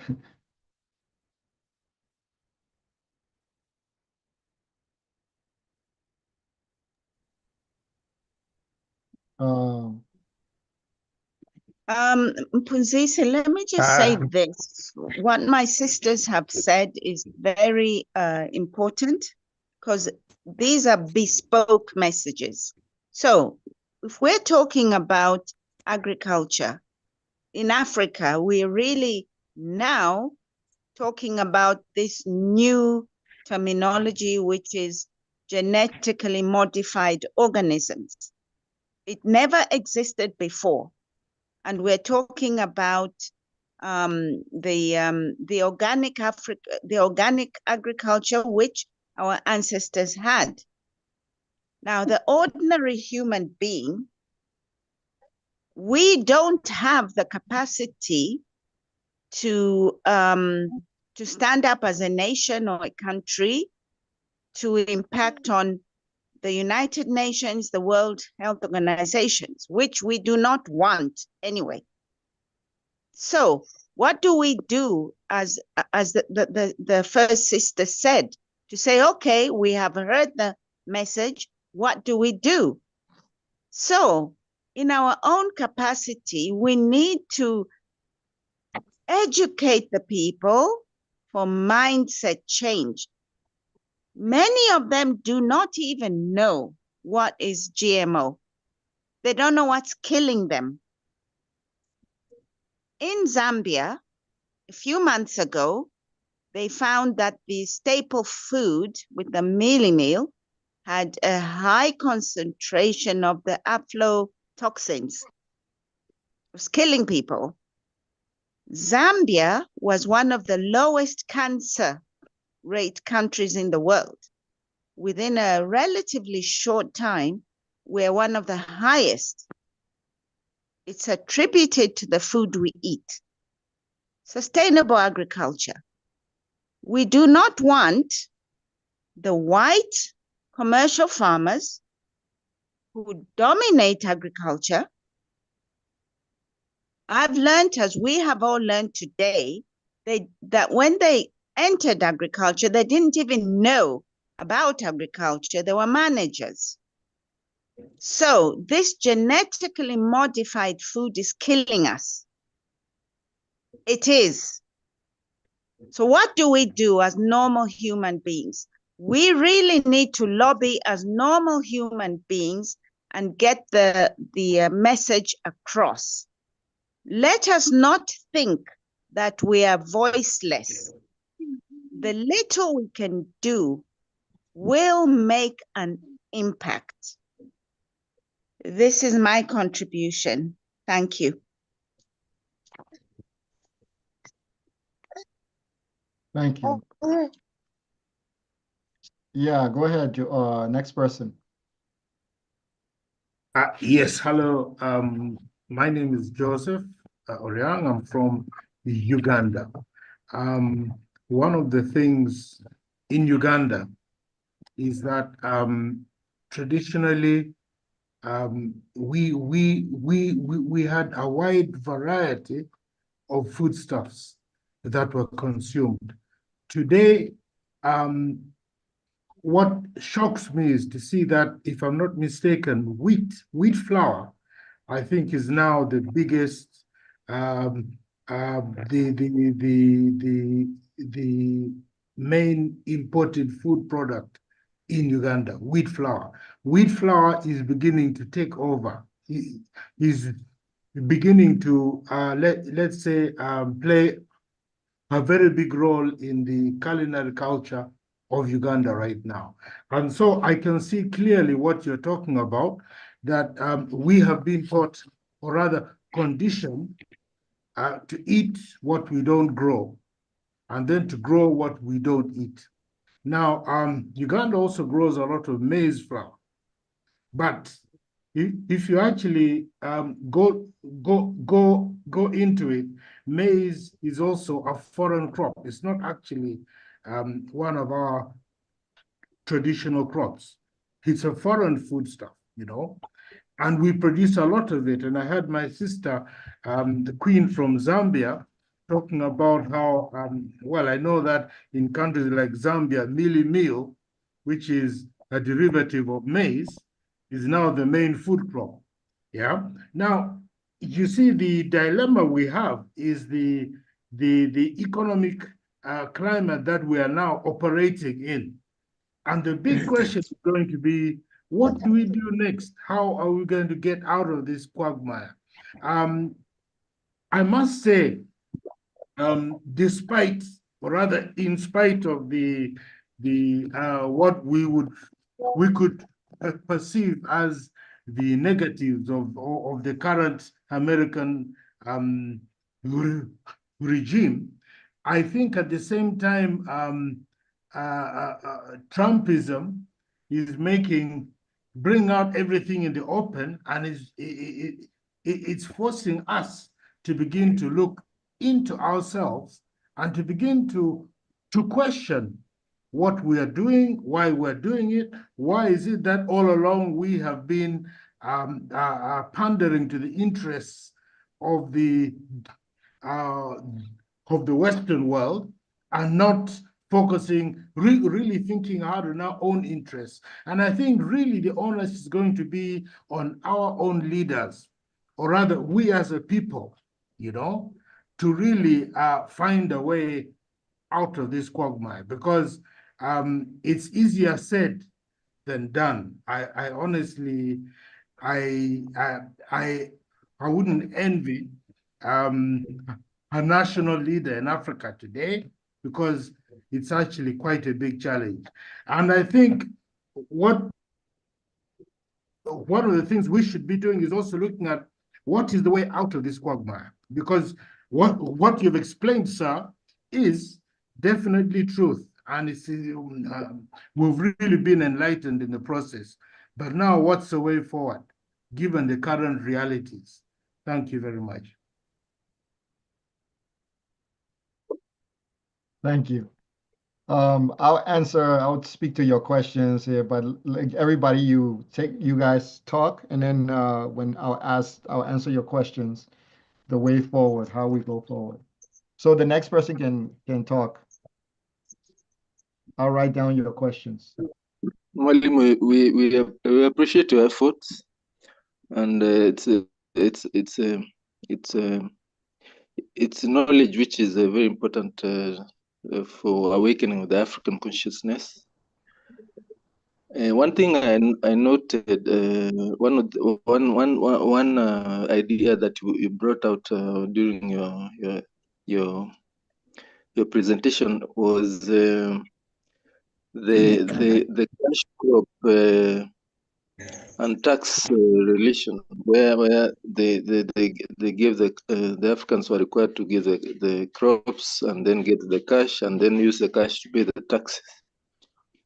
If you observe clearly, institutions like the IMF and World Bank, they're using a similar model, in the sense that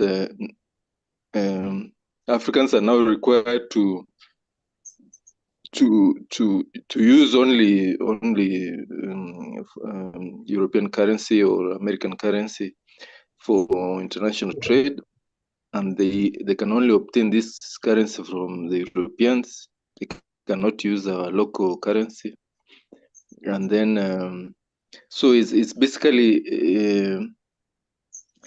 cash for minerals at present, cash for minerals and also cash for crops, because in the process of obtaining this money, which is labeled as aid or other nice words, but the real intention, the real purpose of it is similar to the cash crop of the colonial times, where they give Africans money for international trade, but now this money the Africans cannot are not able to use the currency that they can create themselves. In the process, we are feeding Europe through this mechanism. Thank you. You're welcome.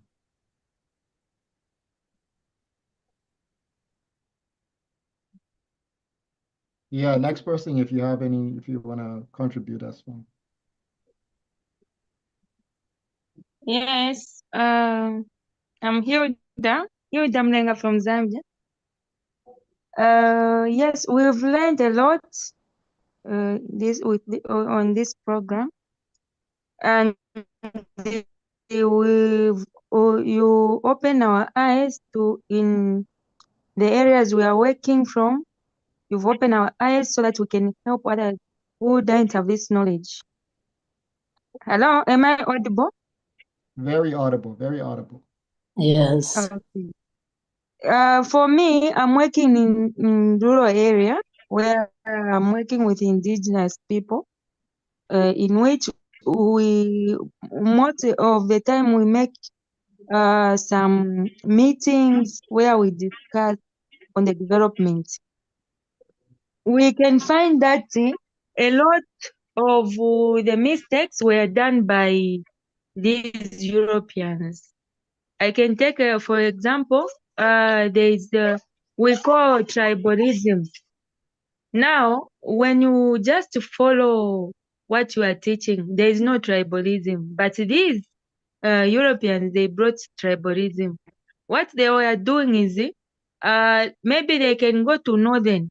They get people, they employ them in mines, like in copper belt. They employ them and they leave others from the village. And those who hate the other people. And when you are going back to the village, they witch you. There will be something else which they will do to you, in which they brought enmity. And the other tribes who were left will be murdered at other tribes, so that they hate each other, they can't unite. So me, I went to another tribe. That's where I'm working from. And we are working very well. When we are sitting in the meeting, I tell them, we are one. Let's build Africa together. And let these Europeans not separate us. And what you were teaching even today, that is happening, like selling food. Last year, I saw people were selling maize. They sold everything and they were left with nothing. So I went back to them. Why are you selling a lot of food and you are remaining with nothing? We are supposed to encourage one another to see that selling is not the solution. We have to keep some food. And then also we have there's a lot of solution as the African. We've got gold, we've got minerals, and we've people who has money, and they are hiding. They are hiding because they are scared that if they see that me I've got money, they'll kill me or they'll block my account. That's the thing those Europeans brought. They fear. They've got money. A lot of people have got money. But if we come together, we educate one another, those money will be withdrawn and they will help others who don't have money. Because other people don't have money. That's why they are selling their produce. They can't survive. So if we empower them, they do agriculture. We empower them with seeds and other thing which can help agriculture. They will have a lot of crops. They will have a lot of crops in their storehouses, and the hunger or poverty will finish. Thank you. I can say a lot, but time is not with us. Thank you. Okay, so unless somebody else want to go, I will just briefly touch over the responses, then we will close this session. The way forward for us is we have to go back to our ancestral system, period. That is the way forward. Our ancestral system are not incompatible with modernization. This is what we have been led to believe, that it is primitive or backwards. That's not how we should look at it. If you leave a house for your son, and your son renovate that house after you've died, and then he grows old, he has his family in that house, and then he gives it to his grandchildren, and then they renovate that house. It is not wrong to renovate that which was given to you by your forefathers and mothers. It's not wrong. What is wrong is if you are afraid to renovate it, and then you cannot pass it on to your children out of the fear that you cannot renovate it. You can renovate anything. Our culture belongs in the century that we live in. It belongs here. And we must always realize that because it belongs to us, we are the authorized people to renovate it. But what we should not renovate it from is we should not use Europeans as a medium to renovate our culture. That is where we will go wrong. We should not be reacting to them as a means to renovate our culture. We should renovate our culture with the idea to take care of all the population. How can we feed the people? How can we make medicine affordable? Our goal is to make medicine and food the way our ancestors had it. That is our goal. How do we use our culture, our way, our thinking, our belief, our everything to imitate that system? So when we use the modern system, we are using the modern system as a means to make our system stronger, more powerful. We are not depending on the modern system. You're not saying that the modern system, like a lot of people, when they go into the modern system, they immerse themselves in the modern system. That is wrong. The modern system is an empty shell that you are just using to make sure your system works. So that is the way forward. The way forward is for us to start embracing our system. I told you, agriculture in Africa was first, you eat the food. Then everybody eat the food in the community. Then when there's some leftover, like whatever we are not going to eat for sure, it could spoil, that is what we are selling. So we should not be in the marketplace trying to make money off of food while people are starving in there. No, we should reject that system. Now, there was another system our ancestors had. They had a barter system. It's called the barter system. So the barter system allowed them to exchange things with each other. They had a system where they could exchange gold for salt, cow hide for goat hide. All of these things could be exchanged. So they also had a system where it was equipped. So where money was not required, where you could barter with other things. What we've been stripped of our barter system. We've been told that bartering is wrong. One.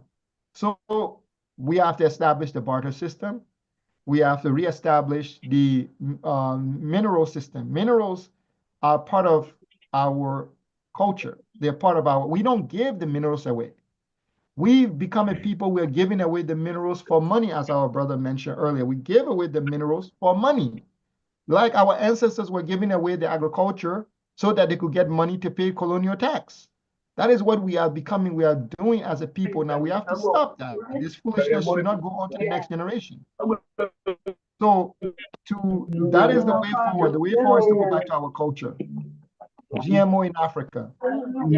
GMO is what our ancestors. Somebody is somebody. Thank you. Just I don't know who that.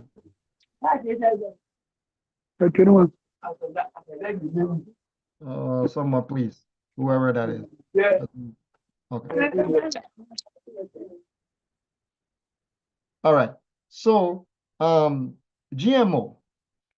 These people have taken the bacteria and they've altered the bacteria that is inside of a plant, the seeds, so that the bacteria goes in the soil one time and the bacteria dies immediately after it cannot reproduce. So you all should understand what GMO is. GMO is like a mosquito that cannot. Can you mute Kofi for me, or can someone please mute Kofi for me? So GMO is like the mosquito that they brought to Africa, which cannot reproduce with another insect. So the trees are not able to reproduce. The plants are not able to reproduce. So this is something they've learned. They have done the ability to castrate the plants. So you can castrate an animal, you can castrate an insect. They've learned the ability to castrate plants now. So that is where we are getting the GMO from. They are stopping the plant from reproducing. They are literally creating plants that cannot reproduce. So these plants are unhealthy because they have no reproductive capabilities. So they are selling it to Africa, which is a no-no. A no-no. It is a no-no. But the Africans do not understand what GMO is. A lot of us hear the word GMO, genetically modified something, and then you think like that. Imagine a man, an African man and an African woman. They are married. They are supposed to have a child. But before they on their wedding day, you cut off the man's testicles and his penis. You just cut both of them off. Now you tell them to produce, to start a family together. So the woman cannot get pregnant and the man cannot experience his wife.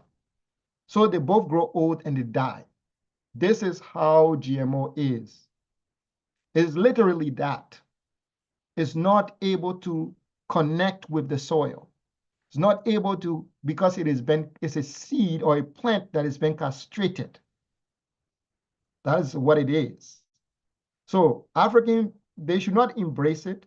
They should completely, holistically reject it. Because what it's going to do for you is going to is going to eventually cause you to start having problems. Birth defects are going to start happening to the African people. So it is something you have to completely, holistically reject. Anytime someone comes to you and tell you, say, oh, we've given you mosquitoes, the mosquito cannot reproduce, it is when you should be concerned. Oh, giving you a man and the man cannot reproduce is when you should be concerned. We've given you an animal, the animal cannot reproduce. This is when you should be concerned. So my only solution to my only take on this is go and tell the people what it is. Explain it to them the way I explain it to you. Because if you can say genetically modified plant, they are going to be confused because you're using European language to explain it to them. Explain what it is. It's a seed that has been castrated. So take a seed and you cut off the testicle of the seed. And once you put it in the ground, it is going to live there, but it cannot interact with the soil. It cannot get aroused. Nothing comes out of that. It's a dead plant. It's a sick plant that they're feeding Africans. So you should stay away from it. You know, wholly, you should completely shun it. And when they come and they say we shouldn't slash and burn, you know, but they are cutting down forests to export to their countries. They cut down our trees, our minerals to send to their country. Now, when we go plant, they say we shouldn't slash and burn. Our ancestors understood there were bacteria in the soil, and everything they did was they did it with the intention of making sure the bacteria in the soil are healthy. That is why, waste of the elephant waste. The elephant waste. You know how many bacteria is in the elephant waste? A lot. Over 20,000 different bacteria are in the elephant dung. Over the cow dung, over 10,000 different bacteria are in there. And the human alone has in their waste, has like over 400 bacteria in your waste. All of those bacteria are going to live in the earth, in the soil. All of them live in the soil. All of them are what cause the plants to reproduce. So that's why they need heat, the sun. That's why we have a giant sun in the sky. That's why we have rain. That's why we have the continent that is able to produce food 24/7, 24 hours around the clock. That's why we have weather that functions 24 hours around the clock. We have all of these things, but we don't have the courage as people. We are not as bold as a people. This is the weakness in our culture. We have this energy of inertia. We are inert. We always think that things are stronger than us. That is not true. Our ancestors did not believe things were stronger than them. Do you know the place that you are all calling Memphis? They call it the city of Memphis. They call it the pyramids. Why do you think they built the pyramid? Why do you think our ancestors buried the mummies? You think they buried the mummies because that's what they were doing? They were people who buried mummies? No, that was not the reason. Our ancestors buried the martyrs. They are not even called mummies. They are called martyrs. They buried the martyrs so that the martyrs could come to the future, so that their children could see that they were here, that they were here on earth, so that you could know that they were here, so that nobody would tell you that they were not here. If you want evidence that they were on planet Earth, that is the evidence that they were here. If you want evidence that they were not an inert people, that they were not afraid of things, they were not a fearful people, the evidence are those giant temples, all those things that you're seeing, those walls of Zimbabwe, those walls of Benin, those Timbuktu. That is the evidence that they were not an inert people. But we have become inert, ambiguous. The two spirits that we are dealing with right now as Africa is the spirit of ambiguity and the spirit of inertia, because we are waiting for someone to come and rescue us. We are thinking that we cannot do it. We are thinking that we'll just go along our way. No, you can do it. The way to do it is the same way the Europeans did it. If the Europeans wanted to do anything in Africa today, they would come and rally 10 Africans, and they will put those 10 Africans to go in service of doing that. So what's stopping you from doing that? What is stopping you? Because you don't feel you're powerful enough. You don't feel you are authorized. You don't feel you have been given a command to do it. That is why you don't do it. Because you don't feel that you've been given a command. You should go, and you have been authorized. You have been authorized not just by the throne, the person on the throne. You have been authorized by the person behind the throne, and you have been authorized by the person behind the throne. You have been authorized by all of those forces to make sure that Africa is the way it should be. You should not be resting, saying, I'm helpless. You're not helpless. You possess knowledge now. You must go and make sure others have that knowledge. That is all you need to do. As for a system, you want to learn the system of your ancestors, I can teach you the system. I can explain to you why they pour libation into the soil. You want to know why they pour libation in the soil? I will tell you. You want to know why our ancestors started fasting? I will tell you. You want to know why they carved the Sphinx? I will tell you. You want to know why they built the pyramids? I will tell you. If you want to know any of those things, I will tell you.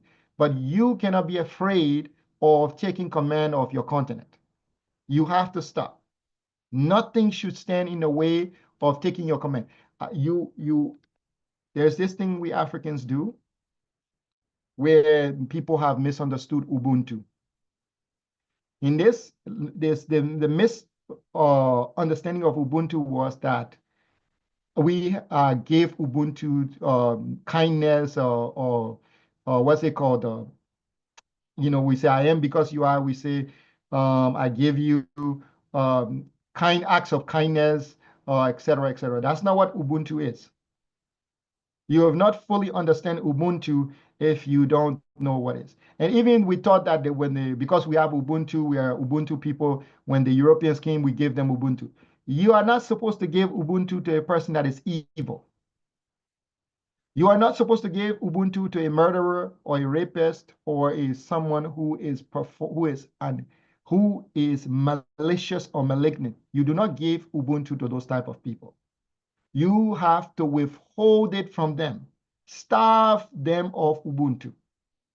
Because that is how our ancestors understood Ubuntu. It is something that is pure. It is something that comes out of the goodness of the universe. You do not give it to the evil or the wicked or the cruel. You don't do it because you make them stronger and more powerful. But people have misunderstood Ubuntu. Oh, we have Ubuntu, come and, take a land. No, you don't give them land. You don't give them food. You don't give them shelter, anything. Because we do not allow evil to grow in the land. If you allow evil to grow in the land, that evil will devour you, your wife, your children, your grandmother, your grandfather. Ubuntu, there is different levels of Ubuntu. There is Ubuntu, the celestial Ubuntu, which the planets all have amongst themselves. There is that Ubuntu. There is the Ubuntu of the collective. There is that Ubuntu that exists at that level.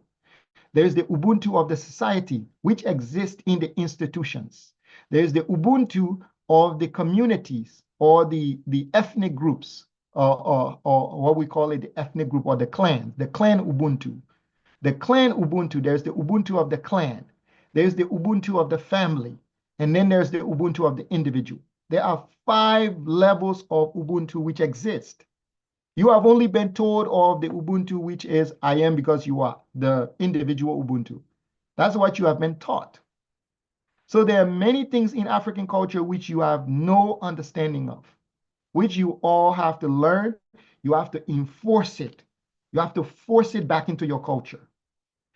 One of the things my final here is the statement that our sister said, you said the one who comes in peace is always welcome. Why do I always say the one who comes in peace is always welcome?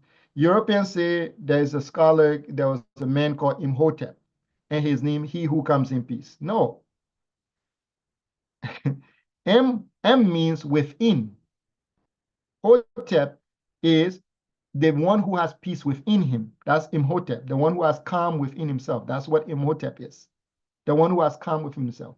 The one who comes in peace is a greeting that our ancestors have. When our ancestors would approach each other, they would raise both hands facing like this, and they would say, the one who comes in peace is always welcome. And this was translated to, in the Arabs translated it to Assalamu alaikum.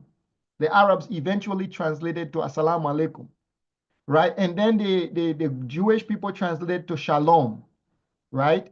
But the original word was the one who comes in peace. You have to say the one. The one refer to the creator. Like you're not saying me, I come, me, Mitri, or you, Doris, or you, Jeremy. No, you are saying the creator or the great ancestors who come in peace. That's how you're talking. That's how we greet. But today we are forsaking the original greeting, and we are taking on Assalamu alaikum, Shalom, and all these other things. No, you have to say the one who comes in peace. And your hands should be raised when the Muslims are praying. You've ever seen a Muslim pray? They raise both hands, they say Allahu Akbar. They raise both hands like this. If you look on the pyramid walls, you will not see a single image where the both hands are not raised when an African approach a divine being, or when an African approach a king, or an African approach a royalty. Any African who approaches another African, raise both hands and make the utterance, I, the one who comes in peace, the one. Because the one always signifies the creator that comes in peace. Those are the things that were there. Those are the systems that were there. Pouring libation is not because we are evil or so and so. We pour libation because some of our ancestors, during a particular period before the pyramids were built, there was a drought, which our ancestors said the sun, Ra, came close to the earth and dry up all the rivers. And our ancestors were thirsty. They watched their children fall in the sand, and the sand covered them. They died with all the waters evaporating from their body. Every drop of moisture evaporated from their body. That's how devoid of water they were. They weep for their loved ones. They cry for their loved ones. The only salvation came when they all worked together. All of them came together.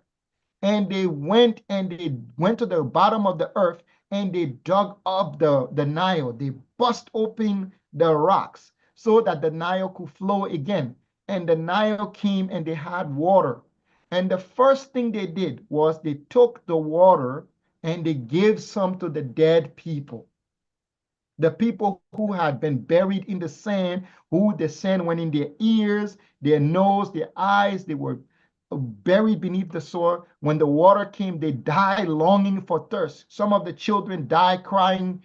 They went to go get milk out of their mother's breast. They could not get milk out of their mother's breast. They fell and they died without milk out of their mother's breast.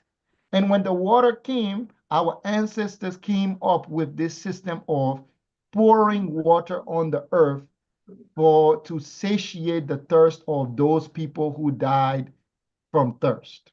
That is what libation is. We fast because those times when the people that died from hunger, our ancestors that died from hunger, we fast. We go through periods of fast for them. That is why we fast, you know? So that is why we raise our hand to greet. That is why we say the one who comes in peace.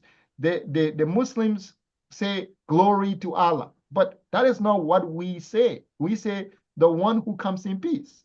When they heard it from us, they said that's how they interpreted it. And so those are some of the things that our ancestors endured. Our culture, everything that we do has a meaning behind it. If you don't know the meaning, you might disrespect it. You might find it to be redundant or offensive. You might have heard some foolishness about it. But I promise you, there is a meaning behind every single thing we do. So that'll be it. I see someone has their hand up. Go ahead before we can, after you're done, then we can end it. Go ahead. Sorry, I came in late. I needed to stop to ask my question.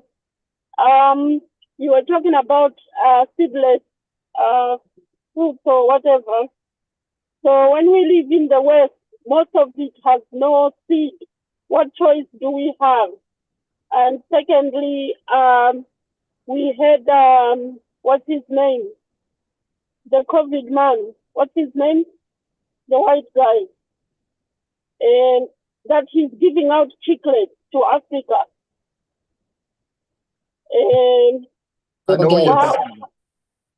And what's his name? The one who, the Microsoft guy. Mr. Gates, you're talking about Mr. Gates. That is going to give us chiclets all the way from wherever to bring chiclets into Africa. And then I come from Malawi. In Malawi, when you're buying food, they'll say, this is local, this is hybrid. So I'm assuming the hybrid is the GMO. Yes. So they ask you, do you want the hybrid or do you want the local? Which means maybe they understand what GMO is. So it's 3 questions. Sorry about that. You don't know what GMO is? I thought I just explained it. No, I said my country, when they're selling you, they'll say, do you want local or GMO? Which means the hybrid is the GMO, which means they understand what GMO is. Yes, So they you've do. got a choice to choose whether you want GMO groundnut or hybrid groundnut. Yes. And then there's the Because issue about, Africans, yeah. no, finish your question. Sorry, I interrupted. No, I think I've finished. The other one is just about the chiclets, and the other one is about people living in the West. What choice do we have over eating things that have no seeds in them? The idea is that Africans are part of the WTO. Remember I told you about the independence? They weren't giving sovereignty, they were giving independence. Part of the independence contract is Africans have to participate in the global economy. Part of their membership in the WTO, they have to take things from America, like clothes, so-and-so, or they have to take it from France, or they have to take it from other places. That's part of their reason for being in those institutions. They have to take it. In exchange, Africans qualify for loans. They qualify for loans. So that's why they're there. So they're not giving a lot of benefits. They're giving aid as their benefits. That's the aid. Because you join our school, our thing, you are going to get some benefits, which is aid. Now, if you say no, then we will punish you. So they are part of the WTO. Now, once you're part of the WTO serve the top Europeans, the big monsters, right? The billionaires. It served them. So those people, they will go there and say, hey, we have some GMO products. We want you to give to this particular African country, and the African country cannot say no. So yes, Malawi cannot say no to them because Malawi is part of the WTO. Because Malawi is part of many of the Western organizations, they can't say no to the GMO. Unless the Malawi people decide, no, we say no, we don't want it, then by force, they can say no, and then they will, because they did it as a collective. But the president himself cannot just say no to the WTO. It has to be the whole country who say no. And the population themselves have to reject it completely. They should have to say, you know what? We don't want it. We are not going to buy it. We're going to protest against it. We're going to destroy it. The population has to go against it fully. Now, that's one way to get rid of it. Or you have to know that if they're giving you choice, they're hoping that eventually you will become like it will break your spirit and you will embrace it. So that's why they're making it a choice, because they want eventually for you to embrace it. They do it that way so that they gradually reduce the amount of organic food, local food. They will gradually try to squeeze out the local food and put more GMO, more so-and-so, so that the local can embrace it. So the locals have to retaliate. The locals have to struggle against it. They have to be educated about it. They have to be taught about it. What a hybrid food is a food that does not have genitals. That's what it is. It's a food that does not have genitals. So picture a woman with no breast. Picture a woman who they took out her ovaries and they took out all her reproductive organ, and there's a vacuum. Where she should have all those parts, there's just a giant empty hole there. And then where she should have breast, there's just an empty spot there. That's what a hybrid food is. That's what that hybrid food is. And so we say we live in the West, we don't have choice. It is true, because you're on their ground. But I would say go to an African store, go, grow something in the backyard. At least you should be eating some food with reproductive qualities. You should be eating at least half of your food with reproductive qualities. Whatever it takes, you should make sure your food have reproductive qualities, because if you don't have reproductive qualities, you are in danger. You should expect that you're going to get sicker, your life is going to decline, you're going to end up with a lot of problems. You should expect that. So that is the response to that thing. Like, the Malawi people need to be educated. The Africans in general need to be educated. You should all educate yourself. It is So literally. should we be advocating to come out of WTO? You know, that's beyond my pay grade, honestly. You know, that's a part that's beyond my pay grade. What I would say is we should advocate for our ancestral system where we eat food that we make. So instead of us taking our food to the marketplace to sell it, we should enjoy that food first. You know, 90% of the wickedness leave a human being when the human being has food in his stomach. So if a human being has food in his stomach, 90% of his wickedness leaves him. His selfishness leaves him. So what I would say is the Africans, if they want to be nicer and kinder to each other, they want unity, they should eat their agriculture. If they make their agriculture, they should eat it. You know, they should eat it good, and then whatever's left, they should go and do it. You know, there are plenty of things. If you need things, you have to make them. Take clay and bake the clay and make wooden pots. Take trees, small bushes, cut them, you know, learn how to use the resources in your environment, but stop wholly depending on those systems, because we are in a spider, a very pale spider's web. And I don't think our government is going to get out of it anytime soon. I don't think our people are going to get out of it anytime soon, unless our population is all educated within the next 25 years, unless we can educate the entire continent of Africa within the next 25 years, it's not likely we're going to be free. I hope that answers your question. Thank you.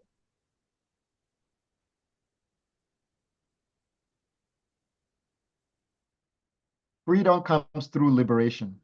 Go ahead, Jeremy. Thank you, teacher. The one who comes in peace, it's always welcome. Positive and creation energy to everybody. Brothers.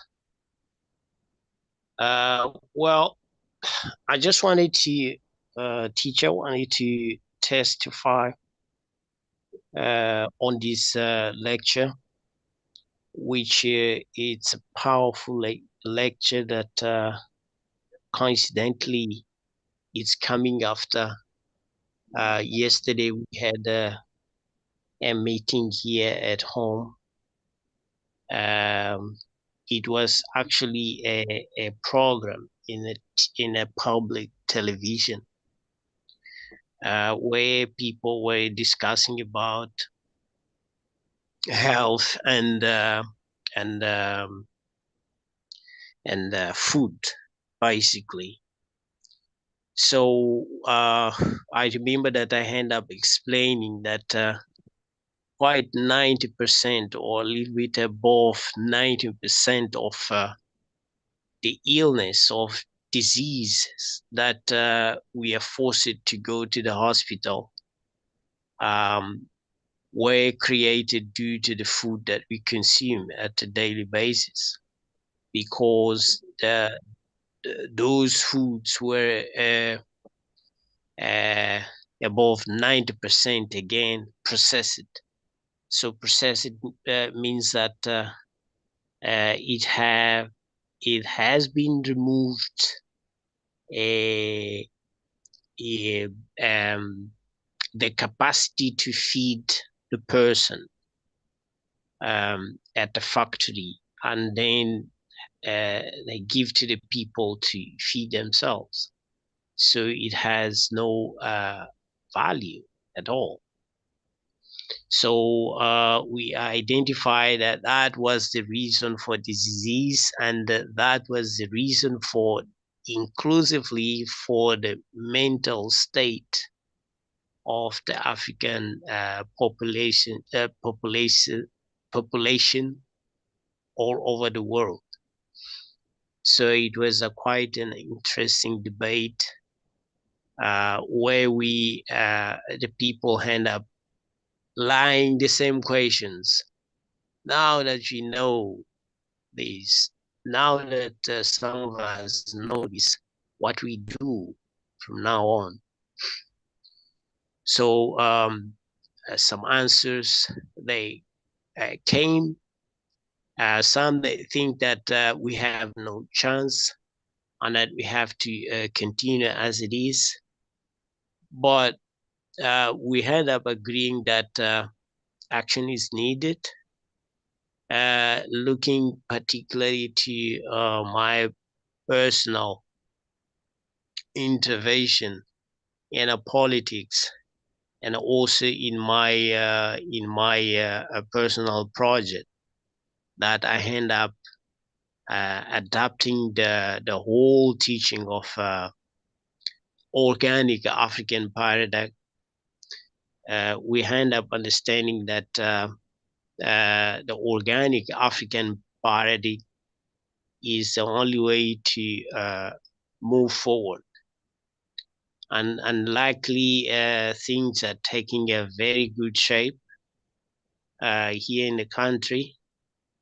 And hopefully in a very, very short period of time, we'll be spreading a message throughout Africa, in all African countries, because the same program that we are kicking start here in Mozambique, which is a food security, it will be extended to other African countries.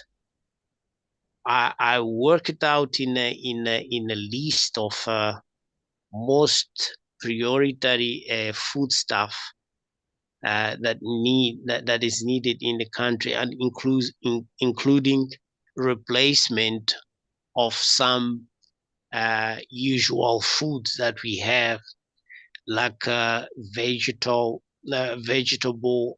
oil or refined oil. We replace that by red oil, which is palm oil instead of vegetable oil.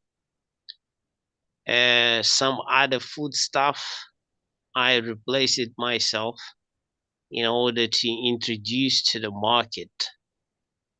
I design a national bread for the country, which is a bread made by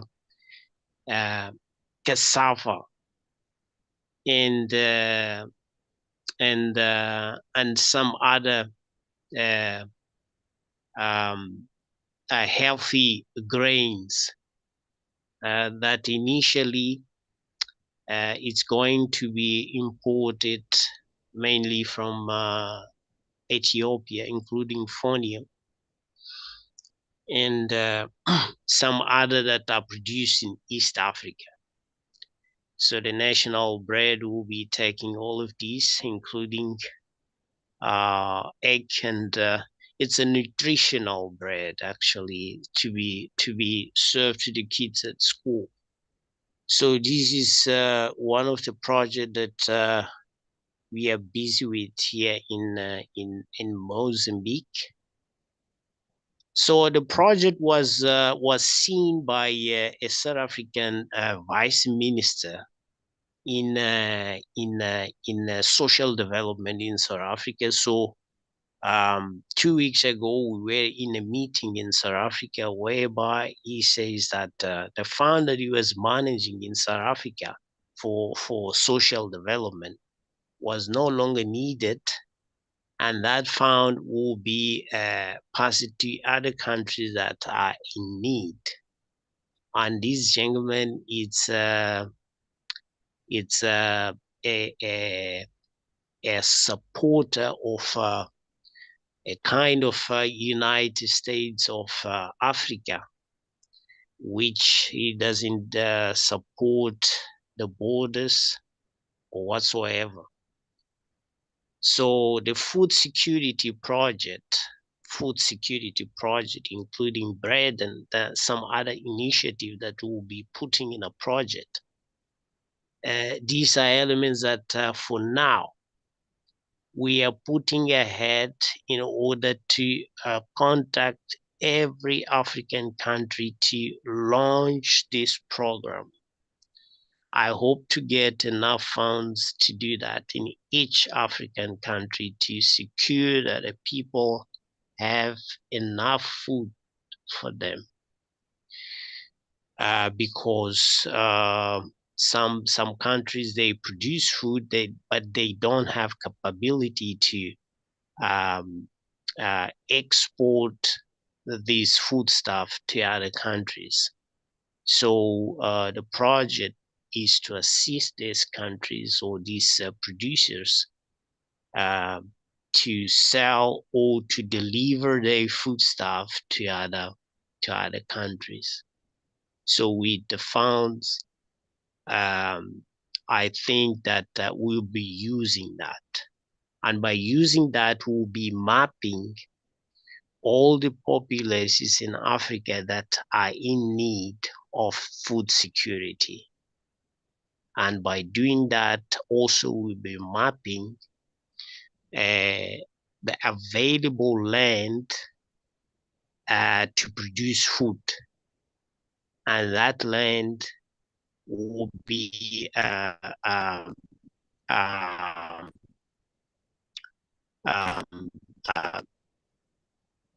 passing solution whereby the land should be owned by communities, not by the government or even by particular owners. In Mozambique, we have that possibility because the law allows us to own the community, to own the land. So we expect that in other African countries, they should facilitate that, to give the land to the people and start to organize the people in agriculture villages, agriculture cities, and so on. So this is the project that we are busy with in Mozambique, and fortunately has been accepted by investors, not the people that will be lending us money, but the people that they want also to be included in a production chain. So we'll be creating a family companies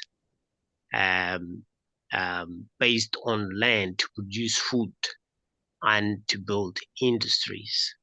Initially, in partnership with the people of Africa.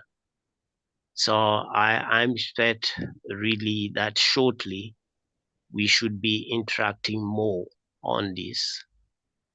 We are just waiting for some approvals, essentially for the fund to hit the accounts and then start working.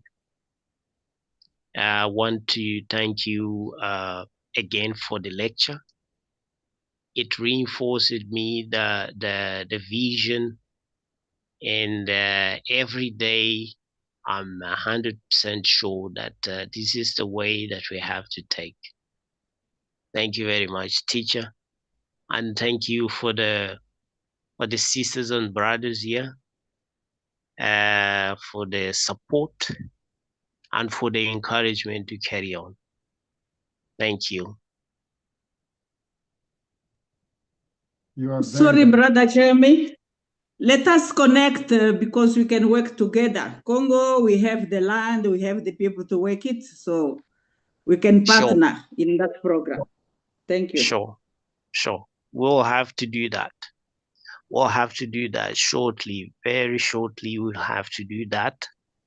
Also with other African countries that at the moment, there is a lot of problems. There is a lot of war, but mainly because there is lack of food, basically.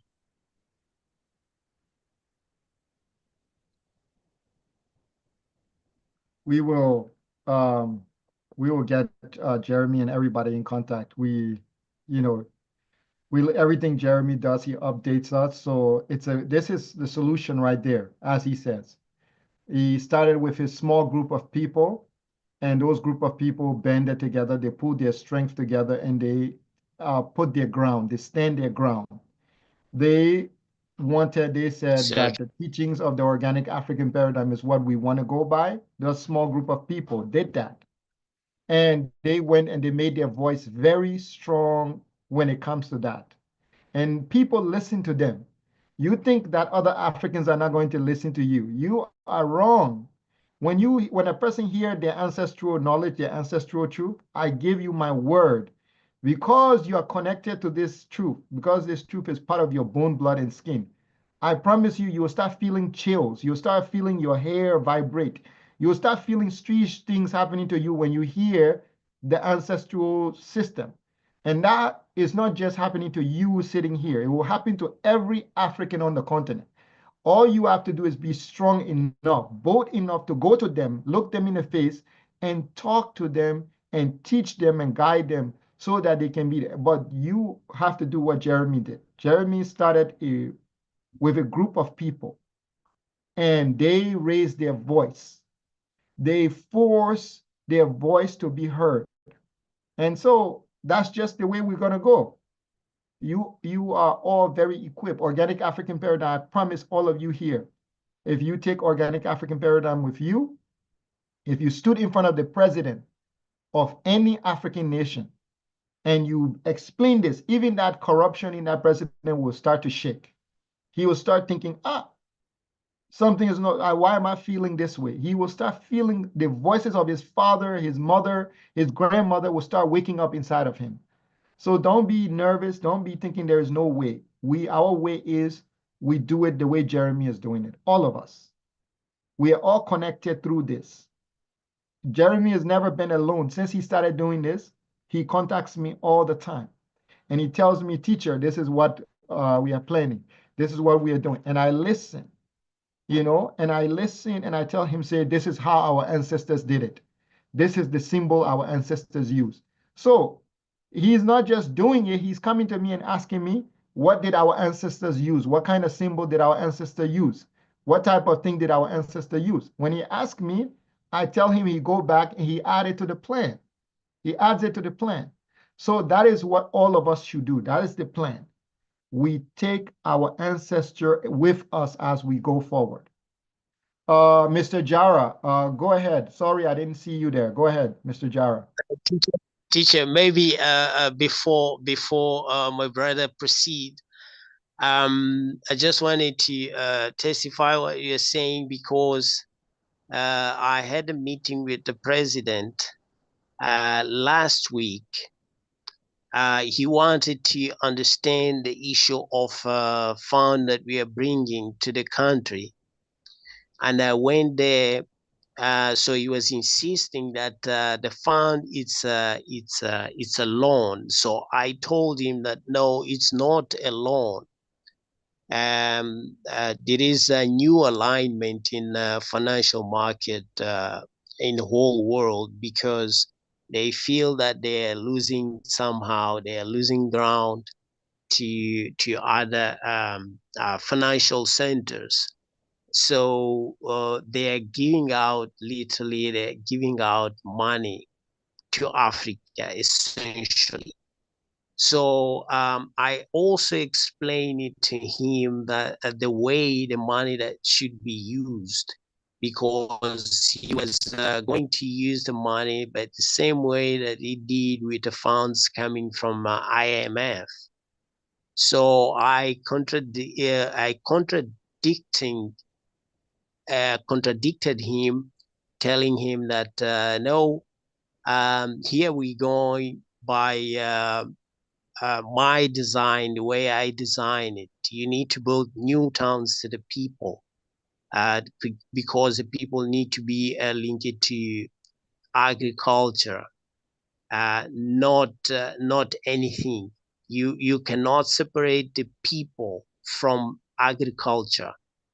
You cannot give like a land to a farmer to live far away from his farm. It doesn't make sense. Let him live in the farm. He build his house, and live in the farm. The only thing that you need to do is to infrastructure the area that they're gonna live in order to direct the water when the rain comes, building infrastructure with the quality so that all the buildings will be saved from floods. So he was so attentive with all the counselors in the room that at the end of the day, they decide that yes, our design will be a national strategy plan for the government in the next 10 years. So we're all happy. That is it. Thank you. Thank you for telling us that. Thank you for keeping us updated, Brother Jeremy.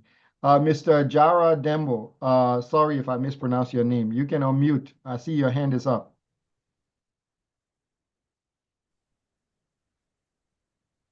Yes, hello. Greeting, guys. Greetings to you. Yes, my king. King Jimmy can drop his contact on the chat box, please. Yeah, he's. And then I'm very happy to join here.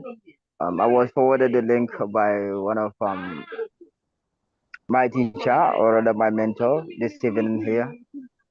And then I just find this interesting and very, very interesting. So we have to push it forward in order to make sure we return back to our ancestral system in order to gain our healthy. So I mean, if you check up all the death rates in the whole world, the Africans are dying more than anything on earth simply because the food that imposed on us to eat.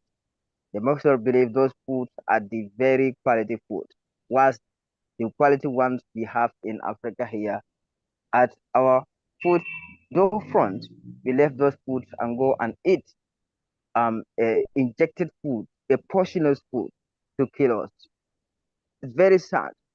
So I think what the brother says here just now, agriculture is the only way forward for us to drop out that portionless food that we are eating here in Africa. Nothing is killing us more than this food that we are consuming. They are chemicals. If they can produce food for 5 years, 7 years, they will pursue those food and send back to Africa, and we eat them. And you want to understand what even happened to you. A little children, a kidney failure. You want to understand. It's very sad. So please, brother, let us continue pushing forward to make sure we return back to our ancestral system, to eat our own food that we grow, so that we can live longer. Thank you. This is what I have to say. And I'm so glad once more to join here. Thank you. You're very welcome. I think that's it. Everybody must be tired now. So let's all leave this where it is. We all are going to walk away from here with a very positive message. You see, Brother Jeremy is very, very proactive. I met him a couple of years ago, and ever since then, he has been adamant about changing the government. So all of you here, you're not powerless. If you especially adopt your ancestor system, you will never be powerless, because the motivation, the spirit that is going to be funding you to get to where you need to go, those spirits are not weak. Those spirits are not powerless. They are very, very powerful beings that if you were brave enough to say, I'm taking my ancestral system to the public, I don't care where I find myself, whoever I find myself in, I will put Africa first. I will put the people first. I will put the villages, the community first. If you start talking like that, there is no door that will be closed on you in Africa. There is no audience that will stop listening to you. There's nobody that will turn their back on you. When people turn their back on us is when we start using the foreign system. When we start using the system, that's why politicians they use the system because they know people don't understand the jargon. They use sweet words, all type of foolish words, but nobody will reject you if you are using your ancestral system, if you're speaking from that system. So that's my closing remark for all of you. Let us all learn our system. Tomorrow, we are going to have initiation school, and we're going to talk more about our ancestor system tomorrow. Everybody, thank you for coming, and have a good night.